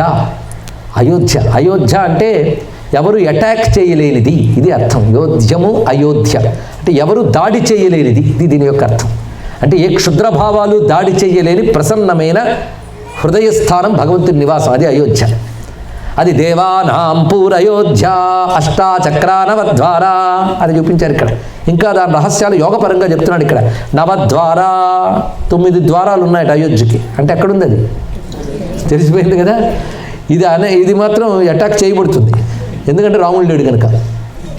రాముడు లేడా? ఉన్నాడని నీకు అనుభూతికి రాలేదు కనుక అది తెలుసుకోండి ఇక్కడ. భగవంతుడు అంతటా ఉన్నాడని అందరూ అంటారు, కానీ ఉన్నాడనే అనుభూతి కొందరికి ఉంటుంది, తెలుసుకోండి ఇక్కడ. ఆయన ఉన్నాడు, ఆయన లేకపోతే ఈ శరీరం ఉంటుందా? ఇది అష్టచక్రములు ఉన్నాయట. అంటే 7 మనకు తెలుసు కదా. మూలాధార, స్వాధిష్టాన, మణిపూర, అనాహత, విశుద్ధ, ఆజ్ఞ, సహస్రార. ఈ రెండిటి మధ్యలో ద్వాదశాంత స్థానం అనేది కలిపితే ఇవంతా 8 అవుతాయి. ఇది అష్టచక్రములు. నవద్వారములు, ఇది దేవతల పట్టణం అన్నాడు. తెలుసా మీకు? దేవతల పట్టణం. ఇది గ్రహించితే ఈ శరీరాన్ని మనం పాడు శరీరము, పనికి మాలిందని మాట్లాడం. ఇలాంటి శరీరం లభించడం గొప్ప యోగం. ఇది దొరికి కూడా భోగానికి వినియోగిస్తే రోగం మిగులుతుంది, తెలుసుకోవాలి ఇక్కడ. అందుకు యోగానికి ఇచ్చిన దేహాన్ని భోగానికి వినియోగిస్తే రోగమే మిగులుతుంది, ఇది గ్రహించాలి ఇక్కడ. మళ్ళీ ఇలాంటి దేహం రాదండి. ఈ దేహం దొరికే కూడా భగవంతుని తెలుసుకోలేకపోతే ఎప్పుడు ధరిస్తాం? ఈ దేహం ఒక్కటే గాడ్ రియలైజేషన్ పనికి వచ్చేది. ఇతర దేహాలన్నీ అందుకే అడ్డగాడి దాన్ని తుడుతుంటాను. అంటే వెన్నుముక అడ్డంగా ఉన్న జంతువులు, వెన్నుముక నిలువుగా ఉన్న జంతువు ఇదే. ఇక్కడ చూడాలి, ఇక్కడ అయోధ్యను దర్శించు, అది చూపిస్తున్నాడు ఇక్కడ. దేవానాం పూహు అయోధ్య, దేవతల పట్టణం అయోధ్య. ఒక్కసారి మన శరీరంలో ఏ ఇంద్రియానికి ఎవరు అధిదేవతో చెప్పాడు శాస్త్రంలో. నేను చెప్తుంటే మీరే చెప్పగలరు. కంటికి సూర్యుడు అధిదేవత, నాలుక మీద రుచికి వరుణుడు అధిదేవత, వాక్కుకు అగ్ని అధిదేవత, నాసికకి వాయువు అధిదేవత, చెవులకు దిగ్దేవతలు అధిదేవతలు, చేతులకి ఇంద్రుడు, పాదములకు విష్ణువు, శిరస్సుకు శివుడు. ఇలా ఒక్కొక్క ఇంద్రియాలకు ఒక్కొక్క అధిదేవతలు చెప్పారు. వాళ్ళు అక్కడ పనిచేస్తేనే మనం ఇక్కడ పనిచేస్తున్నాం. ఎనర్జీ వాళ్ళు ఇచ్చారు, మనం పనిచేస్తున్నాం. కానీ అంత మన నిర్వాహకం అనుకుంటాం అంతే. కనుక ఈ శరీరం దేవతలది అని తెలిసాక దేహో దేవాలయం ప్రోక్త. ఇది సత్య సందర్శనం, ఇది భావం కాదు, సత్యాన్ని తెలుసుకుంటున్నాం. కానీ దేవతల పట్టణం, ఈ దేవతల పట్టణాన్ని నడిపిస్తూ లోపల కూడా ఉన్నాడు. ఈశ్వర సర్వభూతేషు వృద్ధేషు అర్జున తిష్టతి, పరమేశ్వరుడు. ఆయన ఉన్న చోట ఆయన ఎవ్వడే అటాక్ చేయలేడు. నైనం చిందంతి శస్త్రాన్ని, నైనం దహతి పావక, నచైనం క్లేదయం త్యాపు. చూడండి వేదాంత పరంగా ఎలా చూడాలి. అందుకు ఉపాసన బయటకు చూస్తుంటే రూపం, లోపలికి దిగిపోతే వేదాంతం. నది మామూలుగా ప్రవాహం, లోపలికి దిగితే చల్లదనం, మాధుర్యం అన్నీ ఉంటాయి. అలా దిగిపోవాలి రూపంలోకి. మనం ఇప్పుడు అయోధ్య నయనం చిందంతి శస్త్రాన్ని చదివారు కదా, ఎందులో ఉంది అంటే దీన్ని ఎవరు ఛేదించలేరు, కాల్చలేరు అంటే అన్ అటాక్. ఏదది? ఆత్మస్వరూపం, అది అయోధ్య. ఇది మామూలుగా అర్థం కాదు. లౌకిక విజ్ఞానం విడిచి బ్రహ్మజ్ఞానం ఉంటే కానీ అర్థం కాదట. అది కిత జ్ఞానే అనే అర్థం ప్రకారం సాకేత అంటే జ్ఞానస్వరూపము, ఇది అర్థం చేసుకోవాలి ఇక్కడ. కనుక ఏది అయోధ్యో, ఏది సాకేతమో అది హృదయం. అలాంటి హృదయంలో రాముడిని ధ్యానించాలి. ఆ ధ్యానించే యోగం నాకు ఎప్పుడు వస్తుందో, ముందు భౌతికంగా కూడా కైలాసాన్ని, వైకుంఠాన్నో, అయోధ్యనో ధ్యానిస్తే ఎప్పటికో మన లోపల రాముడిని చూసే అవకాశం లభిస్తుంది. అందుకే భావనలో ఒక్కసారి సాకేతానికి వెళదాం. ఈ సాకేతంలో కూడా మనల్ని అంచెలంచెలుగా లోపలికి తీసుకుపోతాడండి. ఎందుకంటే రాముడు రాజు, ఆయన దర్శనం పొందాలంటే ఊళ్ళోకి వెళ్ళిపోతే రాజుగారి దగ్గరికి వెళ్ళిపోగలమా? స్టెప్ బై స్టెప్ తీసుకెళ్తాడు. ఎంత చక్కగా చూసారా, పైసా ఖర్చు లేకుండా మన అయోధ్యలో వెళ్ళిపోతున్నాం ఉన్న చోటు నుంచే. నేను అప్పుడే వెళ్ళిపోయానండి అని నిద్రలోకి వెళ్ళిన వాళ్ళు, అదృష్టవశాత్తు అలాంటి వాళ్ళు ఎవరు కనబడలేదు. కదా వాసాకేతే స్విమల సరయూతీర పులినే సమాసీన శ్రీమద్రఘుపతి పదాబ్జే హృది భజన్ అయే రామస్వామిన్ జనకతనయా వల్లభ విభో ప్రసీదేతి క్రోశన్ నిమిషమివ నేష్యామి దివసాన్ నిమిషమివ నేష్యామి దివసాన్ కదా వా సాకేతే. నాకు ఈ భాగ్యం ఎప్పుడు వస్తుందో అది సాకేత పట్టణం. అందులో విమలమైన సరయూ నది, ఆ సరయూ నది తీరములో ఉన్న ఇసుక తిన్నెలు, అందమైన ఇసుక తిన్నెలపై కూర్చొని రామచంద్రమూర్తి యొక్క పాదపద్మాలను హృదయంలో ధ్యానిస్తూ తన్మయుడనై అన్ని మరచిపోయి అయే రామస్వామి, ఓ రామస్వామి సీతా వల్లభ విభో అని అరుస్తూ రోజుల్ని నిమిషాల్లా గడిపేటువంటి యోగం నాకు ఎప్పుడు లభిస్తుందో కదా అంటున్నారు ఇక్కడ. ఎక్కడ దాకా వచ్చి ఇప్పుడు సరయూ నది తీరంలో ఇసుక తిన్నెలు, అక్కడ కూర్చొని ఏం చేశాడు? రామచంద్రమూర్తి పాదాలని ధ్యానిస్తూ ధ్యాన తాదాత్మ్యంలోకి లోనే గట్టిగా అరిచాడు. అరుపులోనే ఆనందం ఉంది ఇక్కడ. సరిగ్గా ఇలాంటి మాటే శివభక్తిలో కనబడుతుంది. మాకు శివుడైనా రాముడైనా ఒకటే. కదా నిలింప నిర్జరీ నికుంజ కోట రే వసన్ విముక్త దుర్మసి సదా శిరస్థమంజలిం వహన్ విలోల లోల లోచనోల లామపాల లగ్నక శివేతి మంత్రముచ్చరన్ కదా సుఖీ భవామ్యహం. ఎక్కడిది ఇది? తాండవ స్తోత్రం. మన తాండవ స్తోత్రం అంటే ఊగిపోవడమే. ఓహో అదేదో భయంకరం అనుకుంటాం, కానీ ఇందులో ఉన్న ఆర్తి చూడండి. ఈ శ్లోకాన్ని ఒక్కసారి తెలుసుకుందాం. చూసారా, రాముడి గురించి చెప్తే శివుడు బోనస్సు. ఎంత అందమైన భావం ఇందులో ఉంటే ఈ తాండవ స్తోత్రం ఎంత అద్భుతం, ఆ రచయితది ఎంత మెత్తని మనస్సు ఆలోచించండి ఇక్కడ. అసలు శివతాండవ స్తోత్రమే చెప్పుకుంటే 2 గంటలు ఆ మొదలులేండి, ఎందుకు లేనిపోనివి. ఎంత అందమైన మాట ఉన్నది ఇక్కడ. కదా నిలింప నిర్జరి నికుంజ కోటరే వసన్. నిలింప నిర్జరి అంటే గంగానది, ఇది సరయూ నది అయితే అంత గంగానది. ఆ గంగానది తీరంలో అందమైన చెట్లు, ఆ చెట్లు గుబురుగా ఉన్నాయి. ఆ గుబురైన చెట్లు నీడల్లో కూర్చొని నికుంజ కోటరే వసన్ విముక్త దుర్మతి సదా శిరస్థమంజలిం వహన్. మనస్సులో ఒక్క దుర్భావం కూడా లేకుండా విముక్త దుర్మతికి సదా శిరస్థమంజలిం వహన్. మనస్సులో దుర్భావం లేకుండా 2 చేతులు తలపై పెట్టుకుని విలోల లోల లోచనోల లామపాల లగ్నక, దృష్టిని అటు ఇటు చెదరగొట్టకుండా భ్రూమధ్యంలో కేంద్రీకరించి ఆ పరమశివ జ్యోతిర్లింగాన్ని దర్శిస్తూ శివేతి మంత్రముచ్చరన్ కదా సుఖీ భవామ్యహం. శివాన్ అరుస్తూ ఆనందంగా ఉండే రోజులు నాకు ఎప్పుడు వస్తాయి కదా అన్నాడు మహానుభావుడు అక్కడ. ఇది దర్శన లాలస. అది శివభక్తుడి దర్శన లాలస, ఇది రామభక్తుడి దర్శన లాలస. కనుకనే సరయూ నది తీరపు ఇసుక తిన్నెలపై కూర్చొని రామాని అరిచి గడిపే రోజులు ఇప్పుడు వస్తాయి. అలాంటి రోజులు గడుపుతున్న నిమిషాల్లాగా అయిపోతాయా ఆనందంలో. అలాంటి రోజులు నాకు ఎప్పుడు వస్తాయో. ఇంతవరకు ఇసుక తిన్నెలు కదా, కొంచెం లోపలికి వెళ్ళాడు ఇప్పుడు.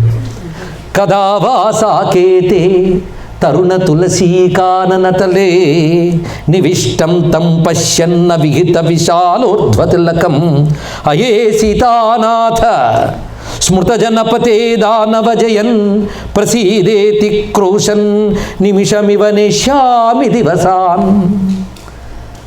ఇసుక తిన్నెల నుంచి లోపలికి ఎంట్రీ. అక్కడ తరుణ తులసీ కాననతలే, అందమైన తులసీవనం. ఆ తులసీవనంలో కూర్చొని ధ్యానం. ప్రతి చోట ధ్యానం చేసుకోవడం. మన ఇంట్లో కూర్చొని చేసిన ధ్యానం వేరు, అయోధ్యలో చేసే ధ్యానం వేరు. అక్కడికి వెళ్తే రాముడి దగ్గర ఏంగా అక్కడ కూర్చుని ఆ తులసీవన మధ్యంలో, పైగా ఆయనకి ఇష్టమైన తులసీవనాలు. ఏ తులసి దగ్గర విష్ణువు ఎల్లవేళలా ఉంటాడో ఆ తులసి వనంలో కూర్చొని అయే సీతానాథ స్మృత జనపతే, ఓ సీతాపతి స్మరించే వారిని కాపాడే ప్రభువా, ఓ రాక్షస సంహారక నన్ను అనుగ్రహించవయ్యా అని అరుస్తూ రోజుల్ని నిమిషాల్లా గడిపే యోగం నాకు ఎప్పుడు వస్తుందో కదా. ఇప్పుడు ఇంకా చనువు పెరిగిందండి. అలా ఏడిస్తే రాముడు దగ్గరికి తీసుకొస్తున్నాడు. చూసారా, ఇసుక తిన్నెల దగ్గర కూర్చుంటాను ఎప్పుడో అంటే తులసి వనం దాకా తెచ్చాడు. తులసీవనంలో కూర్చుని ఏడిస్తే ఇప్పుడు ఎక్కడికి తీసుకుపోయాడు చూడండి. కదా వాసాకేతే మణిఖచిత సింహాసనతలే సమాసీనం రామం జనకతనయాలింగితతనుం అయే సీతారామ త్రుడిత హరధన్వన్ రఘుపతే ప్రసీదేతి క్రోశన్ నిమిషమివ నేష్యామి దివసాన్ కదా వాసాకేతే మణిఖచిత సింహాసనతలే. ఏకంగా అయోధ్యలో సభాభవనంలో రత్నములు పొదిగినటువంటి బంగారు సింహాసనంపై కూర్చున్న రాముడు. ఆ రాముని ప్రక్కన కూర్చొని ఆయన ఒంటికి తగులుతూ ఉన్నటువంటి సీతమ్మ. అలాంటి సీతారాముల పాదాల వద్ద కూర్చొని హే రామా నరుస్తూ ఆయన్ని చూసి గానం చేసే రోజు నాకు ఎప్పుడు లభిస్తుందో కదా అన్నాడు. ఇక్కడ లభిస్తుందో ఇప్పుడో అంటూ భావంలో లభించిందా లేదా చూడండి. ఇక్కడ చాలు, అయోధ్యలో ఇలా ఉండాలి అని ఇక్కడ అనుకుంటే మనసు అక్కడే ఉంది కదా. మనం ఎక్కడున్నామనేది ప్రశ్న కాదు, మనసు ఎక్కడుంది అనేది ప్రశ్న. మనస్సు అయోధ్యలో ఉంది. ఇప్పుడు ఇంకేం కావాలి ఇక్కడ? ఇసుక తిన్నెల నుంచి తులసివనంలోకి, తులసివనం నుంచి రాముని భవనంలో పాదాల దగ్గరికి వెళ్ళి ఆ పాదాలకు నమస్కరిస్తున్నాం. ఇప్పుడు అయోధ్య అంతా రామమయం, అంతా రామమయం. ఆ రామమయమైన అయోధ్య ఎలా ఉందో చూద్దాం. ఈ అయోధ్య నిరంతరం భావన చేయాలండి మనస్సులో. రామభక్తులు అయోధ్యను భావన చేయాలి. మార్గే మార్గే శాఖినాం రత్నవేది వేద్యాం వేద్యాం కిన్నరీ బృందగీతం గీతే గీతే మంజులాలాప గోష్ఠీ గోష్ఠ్యాం గోష్ఠ్యాం తత్కథా రామచంద్ర. అయోధ్య ఎలా ఉందో చూపిస్తున్నాడు. మార్గే మార్గే శాఖినాం. అయోధ్యలో మార్గములు అద్భుతంగా ఉన్నాయి. ఇది శంకరుల కాలానికే ఎంత అందమైన వీధుల్ని భావన చేశాడు చూడండి. ఇక్కడ రమ్యమైన వీధులు, ఆ వీధులకి అటు ఇటు వృక్షములు, ఆ వృక్షముల కింద అరుగులు, అంటే బాటసార్లు విశ్రాంతి తీసుకునేటట్లుగా అరుగులు. ఆ అరుగులకి రత్నాలు పొదిగి ఉన్నాయి, రత్నవేదికలు. ఆ రత్నవేదికల పైన కూర్చుని ఉన్నారు కిన్నరీ బృందములు, అంటే గంధర్వులు కిన్నరులు. వీళ్ళు కూర్చున్నారు కనుక వీధి వీధికి చెట్లు, చెట్టు చెట్టుకి వేదికలు, వేదిక వేదికకి కిన్నర గంధర్వులు, ప్రతి కిన్నర గంధర్వుల్లో రామకథ గానం చేయబడుతోంది అన్నాడు ఇక్కడ. అంటే ఆ చెట్ల కింద కూర్చున్న వాళ్ళందరూ చేస్తున్న పని ఏమిటి? రామకథా గానం. వాళ్ళందరూ గుంపులుగా కూర్చున్నారంటే ఇష్టాగోష్ఠులు, ఆత్మస్తుతి, పరనిందలు చేయడం కాదు, అక్కడ రామకథా గానం చేస్తున్నారు. ఇలాగ అయోధ్య అంతా కిన్నర గంధర్వాదులు ప్రతి వీధిలో చెట్ల కింద రత్న వేదికలపై గానం చేస్తున్నారు. గీతే గీతే మంజులాలాప గోష్ఠి. వాళ్ళ మాటల్లో మధురత్వం ఉందయ్యా, ఆ మాధుర్యం రామకథ అన్నారు ఇక్కడ. గోష్ఠ్యాం గోష్ఠ్యాం తత్కథ రామచంద్ర. పోనీ కిన్నరులు గంధర్వులు అంటే గొప్ప మేధావులు, అంతేనా? ఇంకా అద్భుతం చూపిస్తున్నాడు తర్వాత శ్లోకంలో. వృక్షే వృక్షే వీక్షిత పక్షి సంఘా సంఘే సంఘే మంజులామోద వాక్యం వాక్యే వాక్యే మంజులాలాప గోష్ఠీ గోష్ఠ్యాం గోష్ఠ్యాం త్వత్కథా రామచంద్ర. వృక్షాలకి పక్షులు, పక్షుల్లో కూతలు, కూతకి రామకథ అన్నారు ఇక్కడ. అంటే ఆఖరి పక్షి కూతలు కూడా రామకథే. ఆ మహాంబుధులు అవనీజంబులు అంతా రామమయం అన్నాడు ఎవరు? రామదాసు. అది దర్శనం, అనుభూతిని ఇక్కడ చూపిస్తున్నారు. ఇంతవరకు మనం దర్శించినటువంటి అయోధ్యలో రామచంద్రమూర్తి, అయోధ్య రామమయం. మన మనస్సు ఇప్పుడు ఎక్కడుంది? అక్కడే ఉంచుదాం, టపీమని దించడం ఎందుకు? ఇప్పుడు పట్టాభిషిక్తుడైన రాముణ్ణి మరొక రూపంలో చూడబోతున్నారు. ఆ రూపాన్ని మనసారా దర్శిద్దాం. ఈ రూపం ఎలా ఉన్నది అంటే ఇది శివరామ రూప వర్ణన. ఇది చూపిస్తున్నాడు ఇక్కడ. అంటే రాముణ్ణి శివుడిగా చూపిస్తున్నారు ఇక్కడ. శివరాముడు అనేది మంత్రశాస్త్రంలో ఒక అద్భుతమైన తత్వం. నిజానికి రాముడు వేరు, శివుడు వేరు కాడు. ఇది తెలుసుకోవాల్సింది ఇక్కడ. రామతత్వం శివతత్వం ఐక్యమే. అందుకే రాముడు అంటే ఎవరయ్యా అని అడిగితే మళ్ళీ మా చాగయ్యని అడుగుదాం. శివుడవో మాధవుడవో కమలభవుడవో ఎవరిని నిర్ణయించిరిరా, నిన్నెట్లా ఆరాధించిరిరా నరవరులు? ఎలా నిర్ణయించారు? ఎవరు నువ్వు అన్నారు ఇక్కడ. శివుడవో మాధవుడవో కమలభవుడవో. అందుకే శివుడు పురాణంలో ఒక చోట చెప్తాడు, రా ఆ మ 3 అక్షరాలు ఉన్నాయిగా, అవి బ్రహ్మ విష్ణు రుద్రాత్మకమైన బ్రహ్మము అన్నారు ఇక్కడ. రాముడు కేవలం నారాయణుడు కాదు, బ్రహ్మ విష్ణు రుద్రాత్మకుడే నారాయణుడు. నారాయణాత్ బ్రహ్మాజాయతే నారాయణాత్ రుద్రోజాయతే నారాయణాత్ ప్రజాపతయం ప్రజాయంతే అని చెప్పినట్లుగా బ్రహ్మ విష్ణు శివాత్మకమైనట్టు నారాయణ బ్రహ్మం. అడుగడుగున అనేక చోట్ల రాముడిని శివుడిగా వాల్మీకి చూపిస్తారండి. ఆ రహస్యం ఉపాసకుడికి తెలుసు, మా త్యాగరాజుకి తెలుసు. అందుకే గొప్ప మాట అన్నాడు, శివమంత్రమునకు మా జీవము, మాధవ మంత్రమునకు రా జీవము, ఈ వివరము తెలిసిన ఘనులకు మృక్కెదా అని కీర్తించాడు ఇక్కడ. శివమంత్రం, మాధవ మంత్రం, 2 మంత్రాలు తీసుకుందాం ఇప్పుడు. నమో నారాయణాయ, ఇది నారాయణ మంత్రం. నమశివాయ శివమంత్రం. ఇందులో మాధవ మంత్రానికి రా జీవము అన్నాడు. జీవం అంటే తీసేస్తే నెగిటివ్ మీనింగ్ వస్తుంది, అందుకు జీవం అంటారు. రాగాన్ని తీసేస్తే నెగిటివ్ మీనింగ్ వస్తుందిట. నారాయణాయ ఉంది కదా, నారాయణము అంటే ముందు అర్థం తెలుసుకుందాం. నారా అంటే జీవ సమూహం, అయనం అంటే ఆశ్రయం, సమస్త జీవులకి దిక్కైన వాడు అని నారాయణ శబ్దానికి అర్థం. ఇప్పుడు రా తీసేసేయండి. అయనం అంటే ఏమన్నాం ఇందాక? దిక్కు. నారమునకు దిక్కు గనక నారాయణుడు. రా తీసేస్తే నాయనాయ. నాయనాయ అంటే తెలుగు నాయన కాదు, సంస్కృతం నాయన. నాయనాయ అంటే నా అయనాయ, దిక్కు కొరకు కాదు అని దీని అర్థం. నెగిటివ్ వచ్చిందా లేదా అంటే నాకు దిక్కు లేకుండా ఉండడానికి అని నెగిటివ్ మీనింగ్ వచ్చింది. ఇప్పుడు నాయనాయ అని జపం చేస్తే ఏమవుతాం? దిక్కు లేకుండా పోతాం. ఆ స్థితి నుంచి మనం రక్షించింది రా కనుక రా తీసేస్తే దిక్కు లేదు, అందుకే అక్కడ దిక్కు ఉండాలంటే రా ఉండాలి. ఇక నమశివాయ రండి.